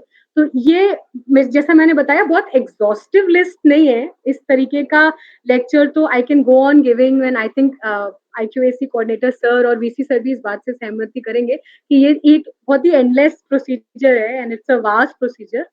बट आई थिंक अभी के लिए to tell you all very brief कि किस तरीके से we should go about and prepare ourselves for NAC, I think ये लेक्चर मुझे लगता है this might play a role in sensitising all of you, and thank you so much for patiently listening to me. And जैसा मैंने पहले बोला, ये image भी यहाँ पर इसीलिए है because this is a team work and we all should collectively come together for the well-being of our institution. Thank you so much. That's all from my side. And now the floor is open for discussions and questions. Thank you. Thank you, madam. Thank you very much. मेरी आवाज आ रही है? हाँ जी sir, बिल्कुल आ रही है। Hello, thank you very much madam. बहुत ही informative and very useful information आपने आज अभी बताई, basically what to do and how to prepare to submit before the submission of the AQAR of the institution or college. And मैं basically चूंकि अभी criteria ये कि आपने कंप्लीट कर पाए हैं, अगर मैं चाहूंगा थोड़ा और दूसरे 6 क्राइटेरिया पे अगर बहुत ब्रीफ में आप बता दें कि बेसिकली कोई पिन पॉइंट, अगर कोई पिन ऐसी कोई पॉइंट है जो की पॉइंट है, की इंडिकेटर को लेकर के अगर 10-5 मिनट और थोड़ा शेयर कर लें तो बहुत अच्छा होगा हम सब के लिए मैडम, अगर अभी आप प्रिपेयर हैं तो। बिल्कुल sir, I have no problem at all. If the audience is ready to listen, then I can discuss. Yeah, definitely. We all are ready, and we all are patiently hearing what you are suggesting and what you are informing us. Valuable information, madam. Please, 10-15 minutes, madam. Please. Sure, sir, sure. I'll share my screen once again. Yeah. Only the important point, madam, no? Regarding the key indicator.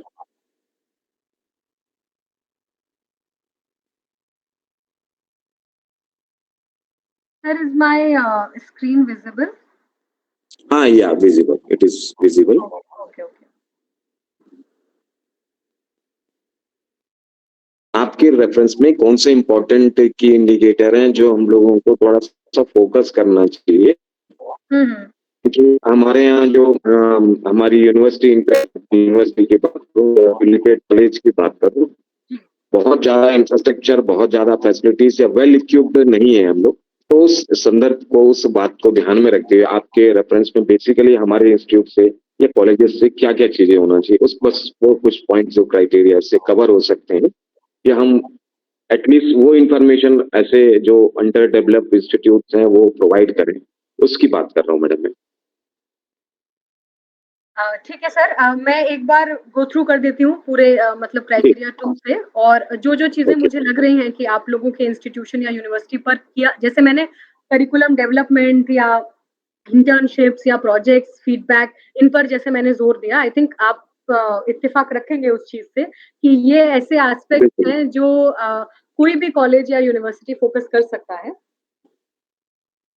उसी तरीके से अगर हम specifically criteria 2 की बात करें, तो जैसा आप लोग देख रहे हैं, यहाँ पर है कि कितनी सीट्स अवेलेबल हैं, इस पे हम लोग कुछ भी नहीं कर सकते हैं। कितनी सीट्स फिल्ड हैं अगेंस्ट रिजर्व कैटेगरीज, इस पर भी we can not do anything. Coming to this is a qualitative matrix, again तो क्वालिटेटिव मैट्रिक्स आ गया। इसके बाद ये एस्पेक्ट बहुत ही इंपॉर्टेंट एस्पेक्ट है, इसके मार्क्स भी काफी हैं, जिसमें कि हम स्टूडेंट और फुल टाइम टीचर के रेशियो पर बात करते हैं। इस चीज पे थोड़ा सा जोर दिया जा सकता है to increase the number. Then these two are qualitative aspects, जो कि इस पर फोकस करते हैं कि आईसीटी इनेबल्ड टूल्स या फिर स्टूडेंट सेंट्रिक मेथड्स किस तरीके से फोकस किए जा रहे हैं। तो हमारे यहाँ पर थोड़ा ग्रांट्स वगैरह जो मिले थे, उसके बेसिस पर काफी ऑडिटोरियम्स और काफी क्लासरूम्स में प्रोजेक्टर्स और ये स्मार्ट बोर्ड्स ये सब इंस्टॉल किए गए थे।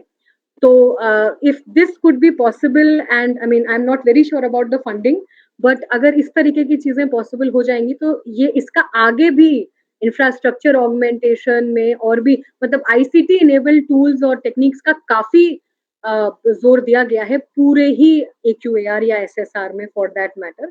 तो ये एक एस्पेक्ट है जिस पर मुझे लगता है कि ध्यान दिया जा सकता है। इसके बाद है अगेन वही मेंटर मेंटी वाला रेशियो। मेंटर मेंटी के रेशियो में एक चीज मैं यहाँ पर बताना चाहूंगी जो हम लोगों के यहाँ पे अपनाया गया है कि मास्टर्स के स्टूडेंट्स को यूजी के स्टूडेंट्स का मेंटर बनाया गया है, पीजी स्टूडेंट्स को मास्टर्स के स्टूडेंट्स का मेंटर बनाया गया है, जो लोग पोस्ट डॉक्टरल फेलोशिप कर रहे हैं उनको पीएचडी स्टूडेंट्स का मेंटर बनाया गया है। मतलब इस तरीके का एक प्री फॉर्मेट भी if you find it interesting, और इस पर मैं आपको और ज्यादा मतलब we can have a discussion later on also on this thing. ये मेंटर मेंटी प्रोग्राम हमारे यहाँ पे चलाया गया था, जिसमें एक ट्री फॉर्मेट में मतलब एक हायरार्किकल फॉर्मेट में ये स्ट्रक्चर पूरा बनाया गया था, दैट सो दैट कि अगर कोई ग्रेजुएशन के बच्चे को प्रॉब्लम है, कई बार वो संकोच के कारण या बहुत परेशानियों के कारण टीचर से नहीं डायरेक्ट कांटेक्ट कर सकता है, तो उस केस में उसको एक सीनियर स्टूडेंट उसका मेंटर बनाया गया, तो वो जाकर के अपने मेंटर से बात कर सकता है और इस प्रॉब्लम को रिजॉल्व कर सकता है। इसी तरीके से पीजी का स्टूडेंट पीएचडी से बात कर सकता है एंड इसके बाद total number of full time teachers against sanction post जो कि यूनिवर्सिटी में है। तो फुल टाइम टीचर्स जो हैं यहाँ पर, उसमें अगर हमारे नंबर्स कम है तो उन नंबर्स को हम अगेन जोर देकर के थोड़ा सा बढ़ा सकते हैं। उसके बाद ये भी एक बहुत इंपॉर्टेंट एस्पेक्ट है कि जो टीचर्स हम लोग रिक्रूट कर रहे हैं, हम ये इंश्योर करें कि वो टीचर्स प्रॉपर पीएचडी डिग्री या उसके साथ हो, मतलब एटलीस्ट उनका मिनिमम क्वालिफिकेशन पूरा हो, बिकॉज उसके लिए भी we have a separate point. उनका एक्सपीरियंस कितने दिनों का है, ये चीजें बहुत ज्यादा चेंज नहीं की जा सकती हैं। Full time teachers who have received, जो आपका पूरा एग्जामिनेशन मैनेजमेंट सिस्टम है, इसको कैसे हम ऑटोमेट कर सकते हैं, आईटी इनेबल्ड कर सकते हैं। ये सेकंड वाला क्यू क्यू मतलब नेक्स्ट वाला क्यूएनएम भी इसी पर फोकस कर रहा है कि कैसे हम एक ऑटोमेटेड एग्जामिनेशन प्रोसेस को डेवलप कर सकते हैं। मोस्ट ऑफ द यूनिवर्सिटीज में अब ये प्रोसेस एस्टैब्लिश हो गया है, हमारे यहाँ पर भी अभी कंप्लीटली एस्टैब्लिश नहीं हुआ है, but we are still in the process of doing this.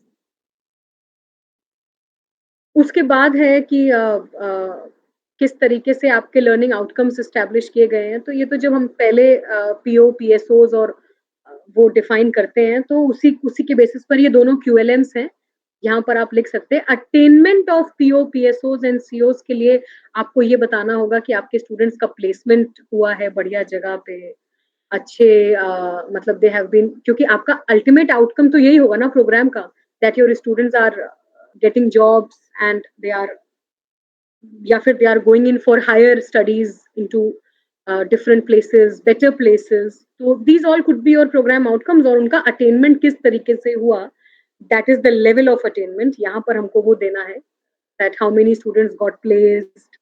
और इसमें सपोर्टिंग डॉक्यूमेंट में भी हम इसी तरीके की चीजें दे सकते हैं। कितने स्टूडेंट्स पास हो रहे हैं every year, we can not change it, ये एज इट इज रहता है जो डेटा है।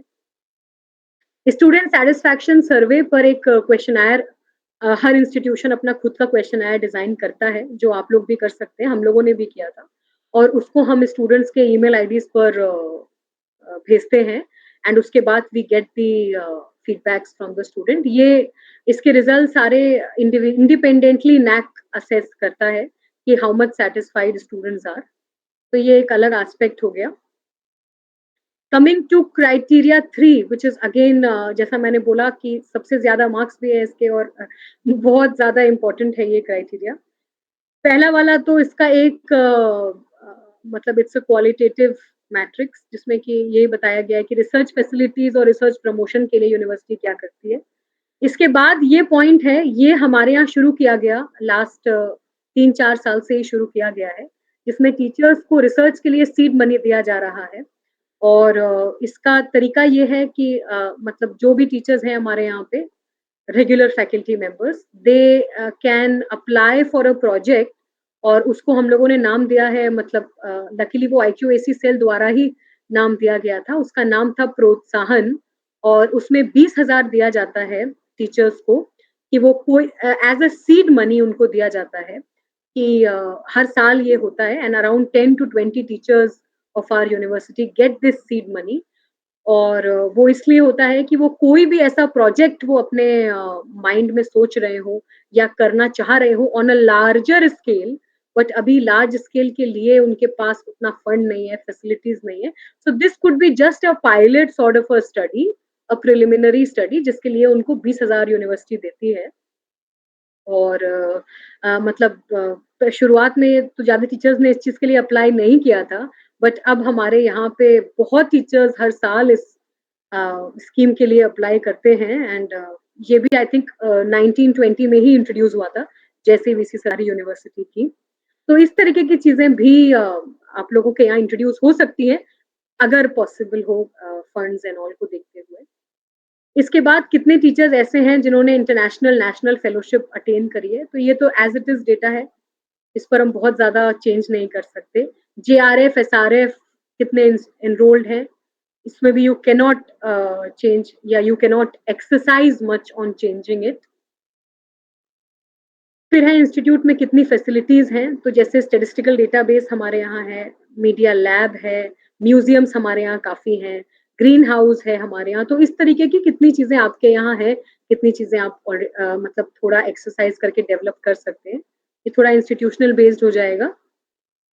फिर अलग अलग फंडिंग एजेंसी से कितने प्रोजेक्ट्स आ रहे हैं, हमारे यहाँ अगर आप यूनिवर्सिटी का ग्राफ देखें तो पिछले 4-5 सालों में टीचर्स में इतना मोटिवेशन आया है to apply for projects at different agencies, कि अब कहीं की भी कोई स्कीम आती है तो हमारे यहाँ huge number of teachers are now applying for projects. पहले भी अप्लाई करते थे, बट धीरे धीरे जैसे होता है ना, when you are aware of all these things, थोड़ी इस तरीके की वर्कशॉप्स हमारे यहाँ ऑर्गेनाइज करी गई जिसमें बताया गया कि किस किस टाइप की फंडिंग एजेंसीज हैं जो आपको प्रोजेक्ट्स दे सकती हैं, जहाँ से आप लोग अप्लाई कर सकते हैं। एरिया स्पेसिफिक बताया गया, जैसे ICSSR specifically for social science research, DST for science and technology, DBT for biotechnology. इस तरीके से हमारे यहाँ थोड़ी थोड़ी वर्कशॉप्स और सेंसिटाइजेशन प्रोग्राम्स कराए गए जिसमें ये बताया गया that how can your faculty members of your university can apply to various funding agencies और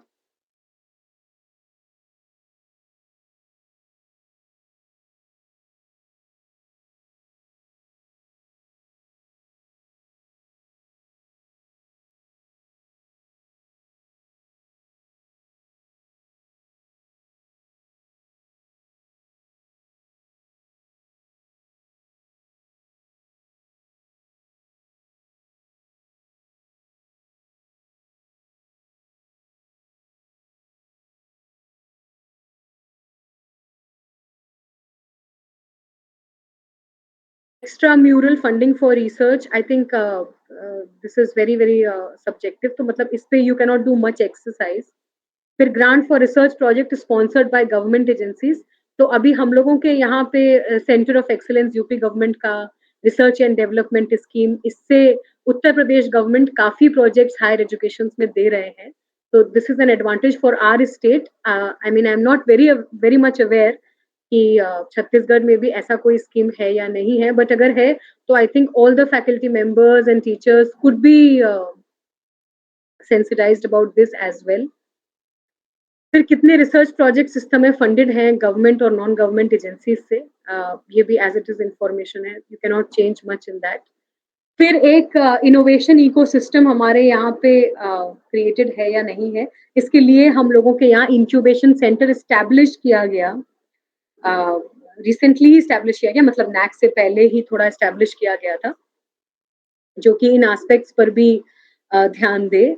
उसके बाद वर्कशॉप्स कंडक्ट कराई जा, जैसे मैंने बताया कि रिसर्च मेथोडोलॉजी पर, intellectual property rights law department में, फिर एंटरप्रेन्योरशिप, MBA, स्किल डेवलपमेंट, इस तरीके के एस्पेक्ट्स पर रेगुलरली, अगर I think with the initiatives of IQAC और if the IQAC could take the initiative, तो इस तरीके की वर्कशॉप्स आप लोग करा सकते हैं, मे बी मंथली और twice a month, तो this could be helpful यहाँ पर भी एंड अदरवाइज भी.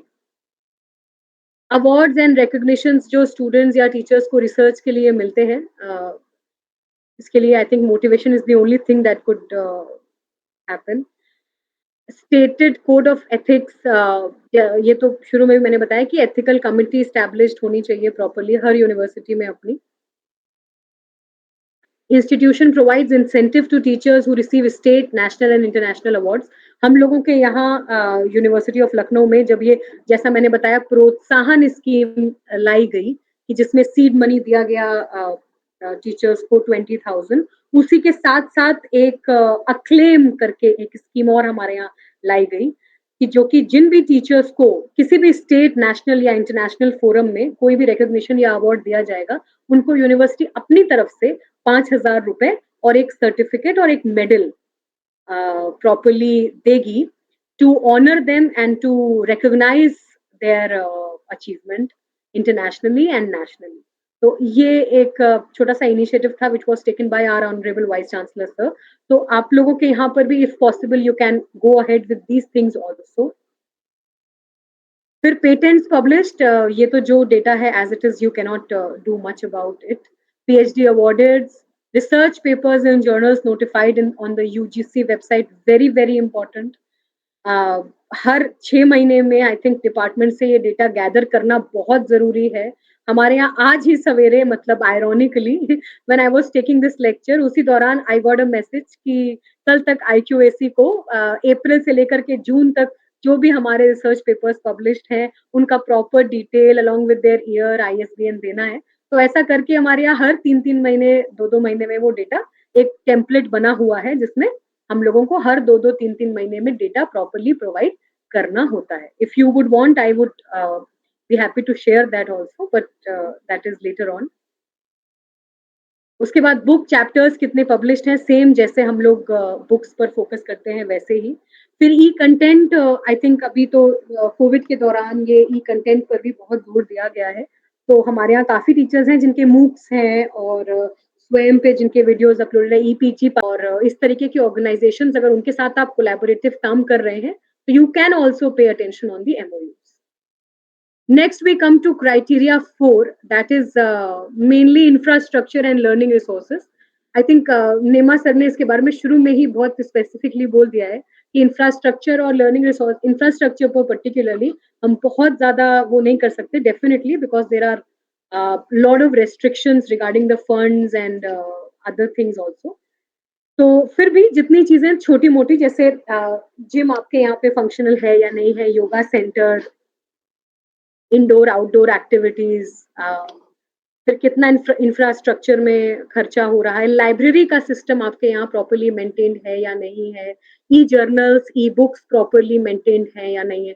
हमारे यहाँ पर मतलब ऑनरेबल वीसी सर के इनिशिएटिव से we have had lot of funds जिससे कि हमको काफी जर्नल्स का सब्सक्रिप्शन, ई जर्नल्स और ये सब अवेलेबल है लाइब्रेरी में।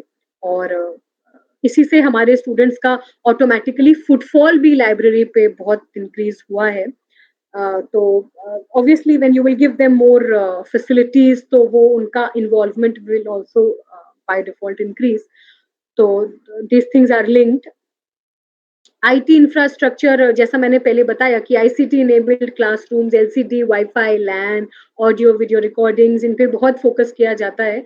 एंड हमारे अपने डिपार्टमेंट में, स्टैटिस्टिक्स डिपार्टमेंट में, all the classrooms are now ICT enabled.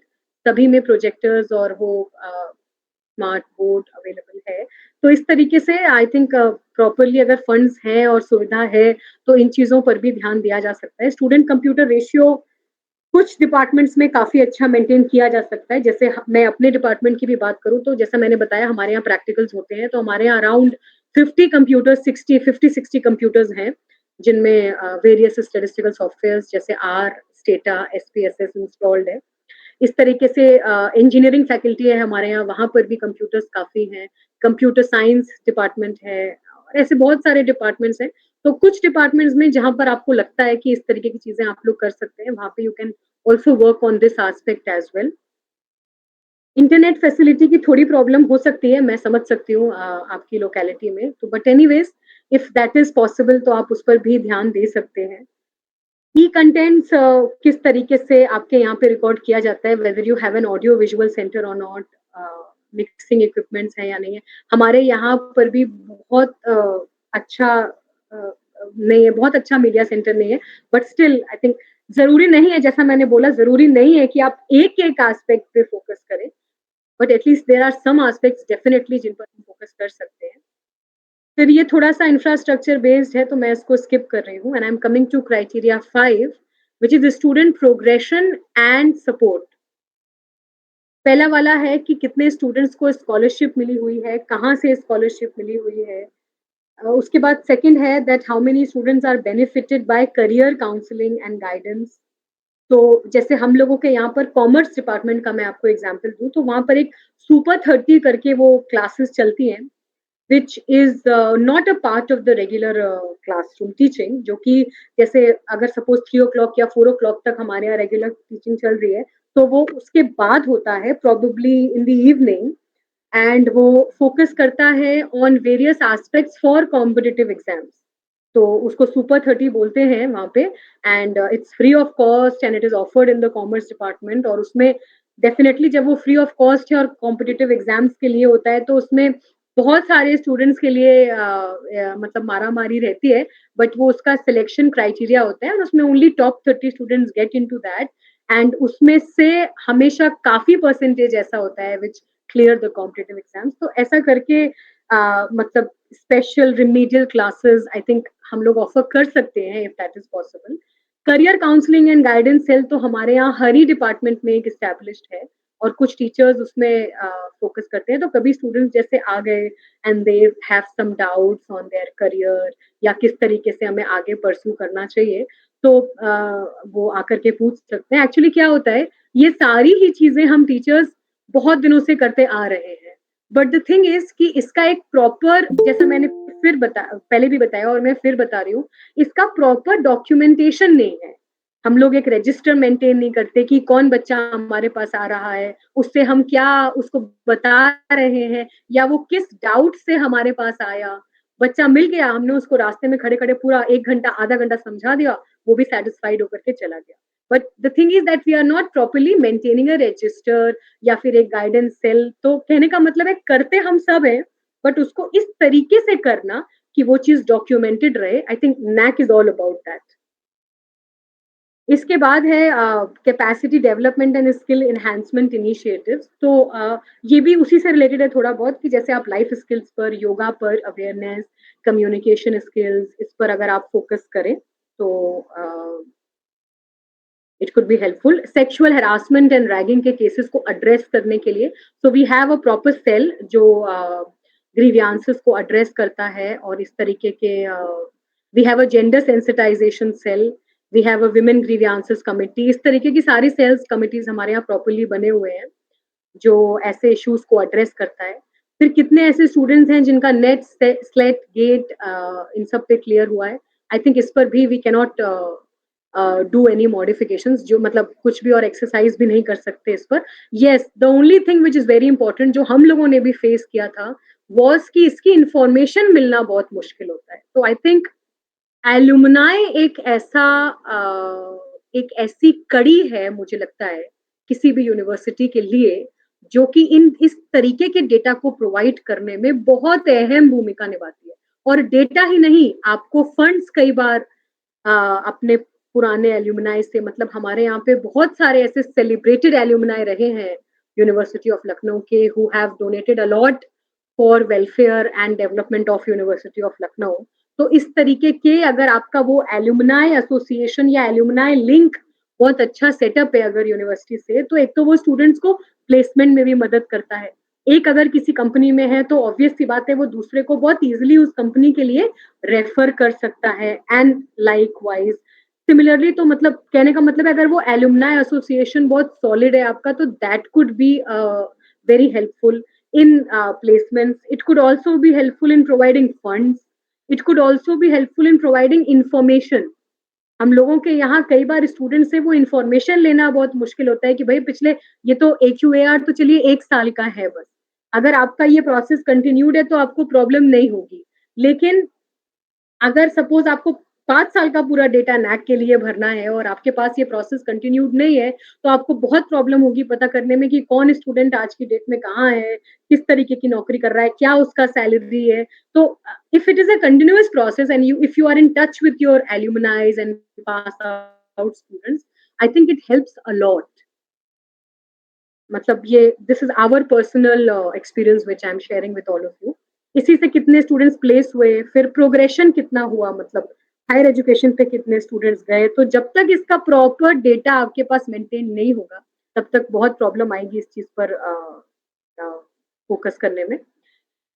फिर अवार्ड्स या मेडल्स कितने स्टूडेंट्स को मिले स्पोर्ट्स या कल्चरल एक्टिविटीज में। हमारे यहाँ पर प्रॉपर LU एथलेटिक एसोसिएशन है, तो इस तरीके की एसोसिएशन आई गेस आपके यूनिवर्सिटीज या कॉलेजेस में भी होंगे, तो उसको थोड़ा सा और हमें एक्टिवेट करने की जरूरत है बस।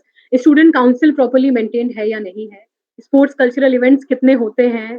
फिर यहाँ पर अगेन जैसा मैंने अभी बोला कि क्राइटेरिया 5 में alumni engagement is a very very important aspect, जो कि जैसा अब यहाँ पर आप देख रहे हैं कि कितना एलुमनाई कॉन्ट्रीब्यूशन रहा है during that year, less than 5 lakh, 5 lakh से 20 लाख, 20 लाख से 50 लाख, इस तरीके से। तो only when you have a good rapport and association with your alumni you will be able to gather this kind of data set. इसके बाद आता है criteria 6 which is on governance, leadership and management. इसमें हमें बहुत ही clearly अपने institution का vision और मिशन ड्राफ्ट करना है। मतलब जब हमारे यहाँ पे नैक होना था उस टाइम पे every department, every auditorium, every major hall, we had a vision and mission over there, और हम सबको विजन और मिशन जवान में रटा हुआ था। तो बहुत ही क्लियरली आपके इंस्टीट्यूशन का एक विजन और मिशन होना चाहिए। उसके बाद स्ट्रेटेजिक प्लान इंस्टीट्यूट का डेवलप्ड होना चाहिए properly. These are all QLMs. I think criteria 6 में बहुत सारे क्यूएलएम्स हैं लाइक क्राइटेरिया 7. तो हम क्यूएलएम्स पर अभी बहुत ज्यादा फोकस नहीं कर रहे हैं. I am skipping all that. इसके बाद हाँ, ये वाला पॉइंट है जिस पर हम लोग ध्यान दे सकते हैं, जैसे नंबर ऑफ वर्कशॉप्स या प्रोफेशनल डेवलपमेंट प्रोग्राम्स, जिसके लिए कुछ ऐसे जो आपके non teaching and teaching staff के लिए ऑर्गेनाइज किए जा रहे हैं, और कुछ ऐसे जिसमें यूनिवर्सिटी सपोर्ट कर रही है. जैसे हम लोगों के यहाँ लखनऊ यूनिवर्सिटी में ये फैसिलिटी है that if we go out तो 3 साल में एक बार हमें अब्रॉड के लिए और हर साल हमको कॉन्फ्रेंस या वर्कशॉप अटेंड करने के लिए फाइनेंशियल सपोर्ट दिया जाता है.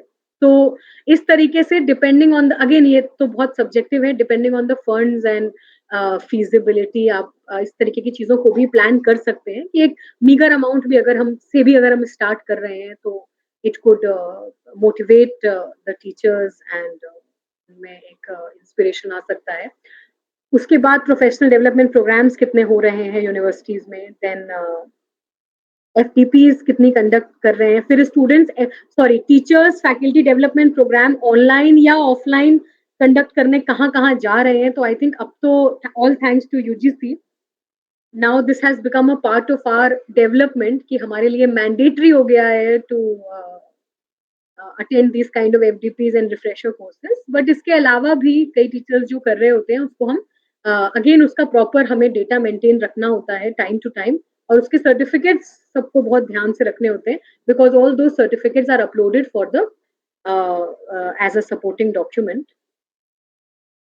उसके बाद मोबिलाइजेशन ऑफ फंड्स, किस तरीके से इंफ्रास्ट्रक्चर में मेंटेनेंस में फंड्स यूज होते हैं. तो आई थिंक इस पर हम अभी बहुत ज्यादा चर्चा नहीं कर रहे हैं बिकॉज ये एक थोड़ा सा वैसा मैटर है सब्जेक्टिव. फिर IQAC यहाँ पर प्रॉपरली फंक्शनल है या नहीं है, IQAC इनमें से कितनी एक्टिविटीज में एक्टिवली इन्वॉल्व है. जैसा मैंने शुरू में बताया कि एकेडमिक ऑडिट होना जरूरी है, कॉन्फ्रेंस वर्कशॉप्स कंडक्ट कराने चाहिए IQAC के माध्यम से, ओरिएंटेशन प्रोग्राम्स होने चाहिए, NIRF में पार्टिसिपेट यूनिवर्सिटी कर रही है कि नहीं, इस तरीके की कुछ कुछ चीजें इसमें चाहिए होती है. NAC एक्रेडिटेशन में लगातार यूनिवर्सिटी जा रही है कि नहीं जा रही है, इस तरीके से. इसके बाद last is criteria 7 which is institutional values and best practices. ये मेजरली एक क्वालिटेटिव एस्पेक्ट है और इसमें बहुत ही छोटी छोटी चीजें हैं लेकिन बेहद जरूरी चीजें हैं.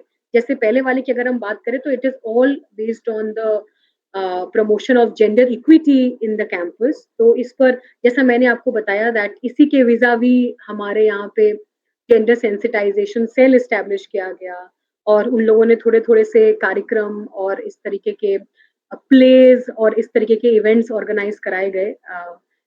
तो this could help in creating an awareness. फिर इन्वायरमेंटल कॉन्शियसनेस के लिए whether you are using the LED bulbs और नॉट, तो हमारे यहाँ काफी ऑडिटोरियम्स और क्लासरूम्स में LED बल्ब्स लगाए गए हैं. बायोगैस प्लांट है या नहीं है, सोलर एनर्जी आपके यहाँ पे है या नहीं है, सेंसरी बेस्ड एनर्जी कंजर्वेशन है या नहीं है. फिर सॉलिड, जैसा मैंने बताया, biomedical waste management, solid waste management, e waste management, waste recycling system, hazardous chemicals and radioactive waste management, ये सारी चीजें प्रॉपरली मेंटेन करी जा रही है या नहीं.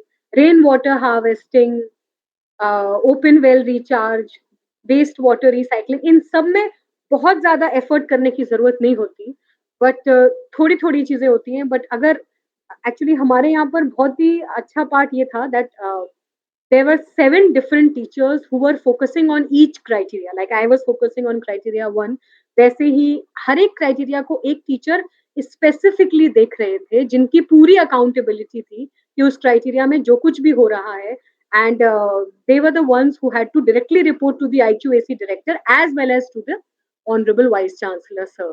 तो ऐसे ही अगर मुझे लगता है कि टास्क को थोड़ा सा ब्रेक कर दिया जाए ग्रुप्स में तो that would help a lot. और ये चीजें ऐसी है रेन वाटर हार्वेस्टिंग के लिए या वेस्ट वाटर रिसाइकलिंग पर, you don't need to do much effort, बस थोड़ी थोड़ी चीजें हैं and you can attain all these QLMs. मतलब इसमें काफी अच्छे मार्क्स अटेन किए जा सकते हैं. स्कोरिंग बहुत होता है क्राइटेरिया 7, जैसे अब use of bicycles, battery powered vehicles, हमारे यहाँ पे ई रिक्शाज इंट्रोड्यूस करे गए थे कि बच्चों को एक जगह से दूसरी जगह ले जाने के लिए कैंपस के अंदर, फिर प्लास्टिक का यूज बिल्कुल बैन कर दिया गया था, रेस्ट्रिक्टेड एंट्रीज ऑफ व्हीकल्स कर दिया गया था, only people who are in the higher administrative post were allowed to bring their vehicles inside the campus, plastic का यूज ऐसे करके हमारे यहाँ कई जगह पर वो बोर्ड्स लगे हुए थे that plastic use is not allowed and things like that. जैसा मैंने बताया कि ये बहुत ही मेटिकुलस काम होता है, धीरे धीरे अचीव होता है, लेकिन this is it does not require lot of effort. फिर ग्रीन ऑडिट, एनर्जी ऑडिट, इस तरीके की चीजें भी आप लोग करवा सकते हैं। दिव्यांगजन फ्रेंडली वॉशरूम्स एंड कैंपस बनाया गया था, हमारे यहाँ रैम्प्स लगाए गए थे for people who are handicapped और who are specially abled.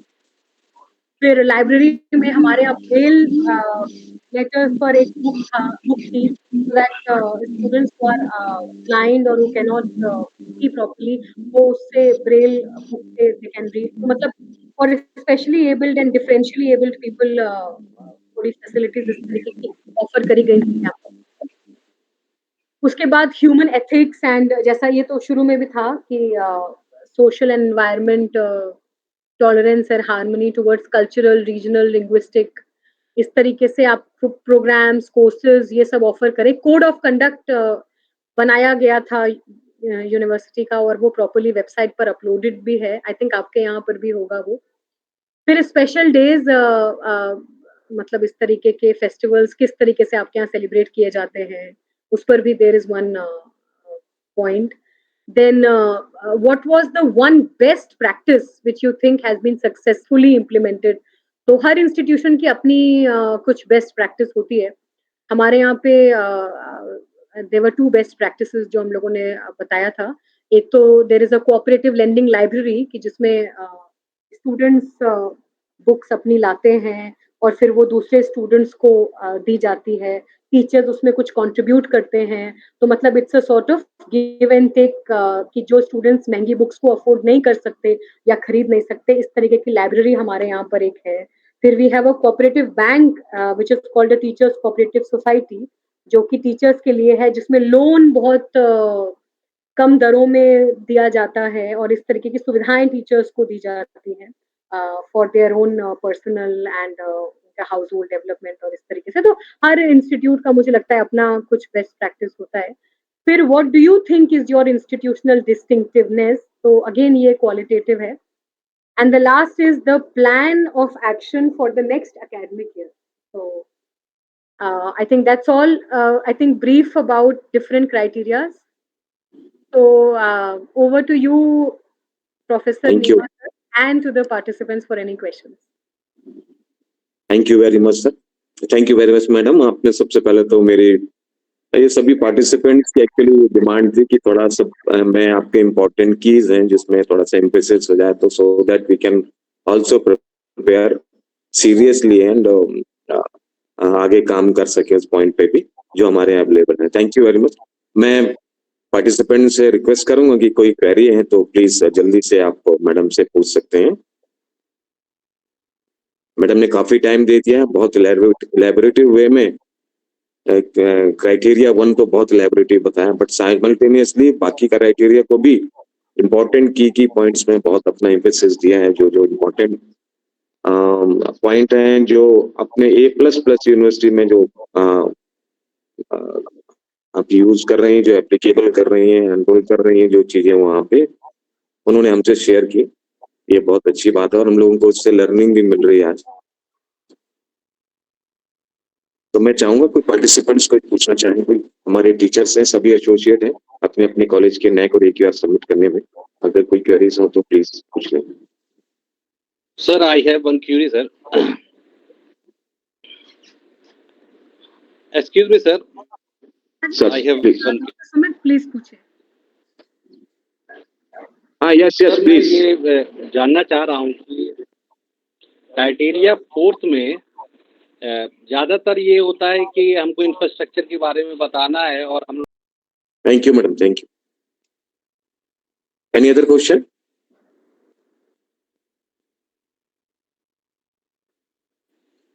Hello.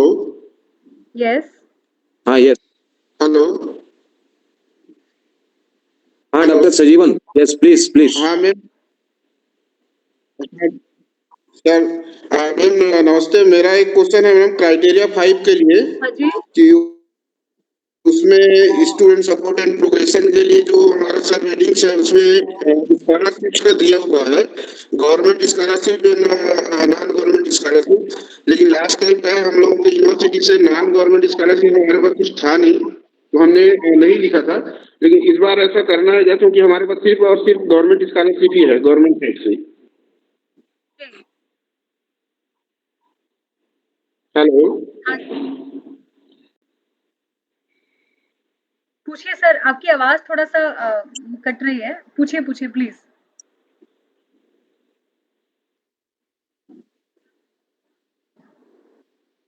Madam उनका कहना है सर का कि क्राइटेरिया 5 में जो स्टूडेंट प्रोग्रेशन से रिलेटेड है उसमें हमारे यहाँ स्कॉलरशिप जो है वो केवल स्टेट गवर्नमेंट की स्कॉलरशिप है। ओके, तो सर दैट्स ऑल राइट। इसमें तो फिर केवल वही स्कॉलरशिप हमारे यहाँ अवेलेबल होती तो उसे इंक्लूड कर सकते हैं क्या? आप बिल्कुल कर सकते हैं सर, 100% कर सकते हैं उसको इंक्लूड। डॉक्टर सजीवन सर। हाँ सुन ली, हो गए sir. Okay okay, thank you ma'am. क्योंकि क्या है हम ओके, लोग last time thank sir you. उसको इंक्लूड नहीं कर पाए थे। नहीं सर, बिल्कुल लास्ट टाइम हम लोग इंक्लूड नहीं कर पाए थे उसको, तो हो सकता है हमारा जो मार्किंग है वो कम हो गए थे उस वजह से। सर बिल्कुल कर सकते हैं इंक्लूड। जी जी, okay, thank you so much. जी जी जी, okay, thank you ma'am.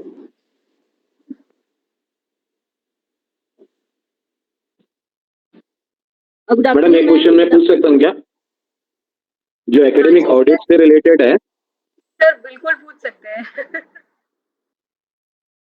Actually हम लोगों ने कभी यूनिवर्सिटी में कराया नहीं है, but it's an important part for NAAC. जो एकेडमिक ऑडिट है, एकेडमिक ऑडिट है उसमें कमिटी में क्या बाहर के होना चाहिए कि हमारे यूनिवर्सिटी के ही हो सकते हैं लोग, या किस लेवल के लोग होते हैं? जैसे आपके यहाँ हुआ है तो थोड़ा सा हम लोग को अवेयर करा दीजिए।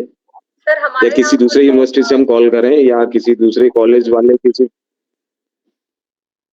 सर यूनिवर्सिटी के टीचर्स भी उसमें हायर पोस्ट पे जो टीचर्स रहते हैं वो भी पार्ट रहते हैं उसका।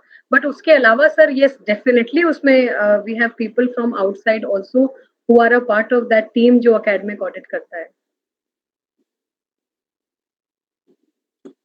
तो उनका जो डेजिग्नेशन है वो प्रोफेसर से नीचे ना हो। जी सर। ऐसा भी कोई गाइडलाइन है कि या गाइडलाइन यूनिवर्सिटी प्रिपेयर कर सकती है मैडम उसमें? सर मुझे एग्जैक्टली उसकी मतलब क्या गाइडलाइंस है स्पेसिफिकली इसके बारे में बहुत आइडिया नहीं है। अच्छा, बट आई हाँ sir, I can definitely check this out and कि मतलब क्या कॉन्स्टिट्यूशन रहता है हाँ please. For a committee which does academic audit and I will let you know about that. Thank you thank you thank you. Ma'am मेरा एक question था। हाँ मैम गुड आफ्टरनून। मैम मैं जानना चाहती थी कि क्या प्रत्येक वर्ष एक ही बार में हमें अलग अलग बेस्ट प्रैक्टिस शो करना होगा? क्योंकि मैम कई सालों तक हम काम करते हैं, कार्य करते हैं, उसके बाद एक बेस्ट प्रैक्टिस हमारा रेडी होता है, तो क्या हमको हर साल अलग अलग बेस्ट प्रैक्टिस दिखाना होगा? ऐसा बिल्कुल भी जरूरी नहीं है। आपका क्वेश्चन बहुत ही वैलिड है और ऐसा बिल्कुल भी जरूरी नहीं है बिकॉज बेस्ट प्रैक्टिस इंस्टीट्यूशन की कई सालों में होके आती है। तो ऐसा बिल्कुल जरूरी नहीं है कि आप हर साल एक यूआर में एक नया बेस्ट प्रैक्टिस या नया इंस्टीट्यूशनल डिस्टिंक्टिवनेस लेके आए। ऐसा बिल्कुल जरूरी नहीं है। Okay ma'am, thank you so much. Thank you so much.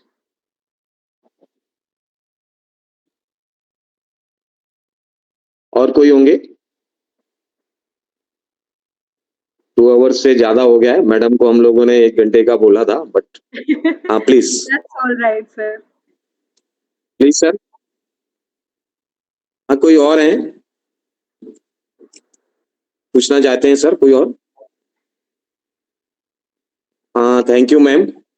मैं माननीय कुलपति सर, although वो ट्रेवलिंग में हैं, मैं निवेदन करूंगा कि कुलपति सर से अगर वो सुन रहे हैं तो कृपया सर ज्वाइन कर लें थोड़ा। और इस कीनोट एड्रेस में कि आपकी तरफ से सर ओवरऑल मैडम का जो ओपिनियंस हैं, जो डिस्कशन मैडम ने जो लेक्चर दिया उसमें अपने विचार रखने का कष्ट करेंगे। माननीय कुलपति सर।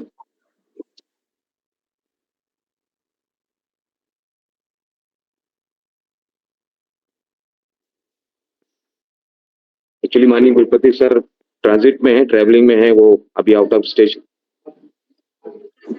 सर माननीय कुलपति sir.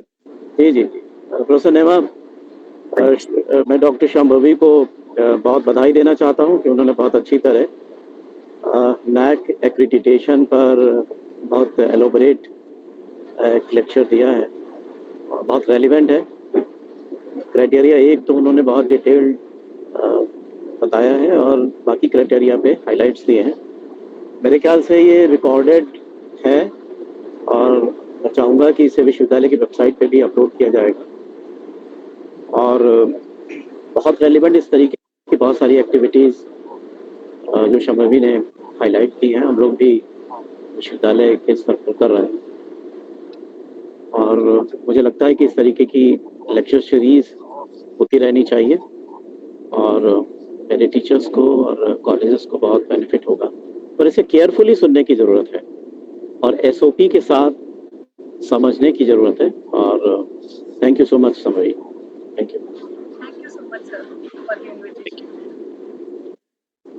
Thank you sir, thank you very much sir, thank you very much. जैसे कि मैं कहना चाहता हूँ माननीय कुलपति सर बहुत चिंतित होते हैं कि मैं ट्रैवलिंग में हूँ और मेरा स्पीच और मेरी बात, मेरी वॉइस जो है आप लोग तक ना पहुंच पाए हो सकता है, बट बहुत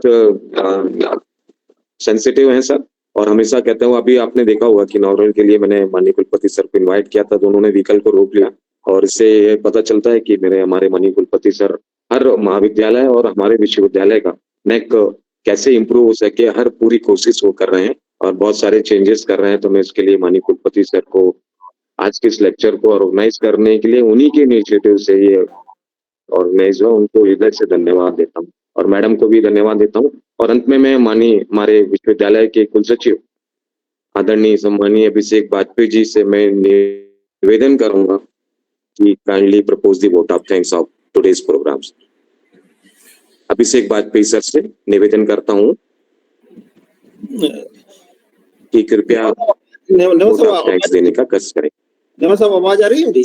हाँ आ रही सर, आ रही सर, आ रही है सर, आ रही है।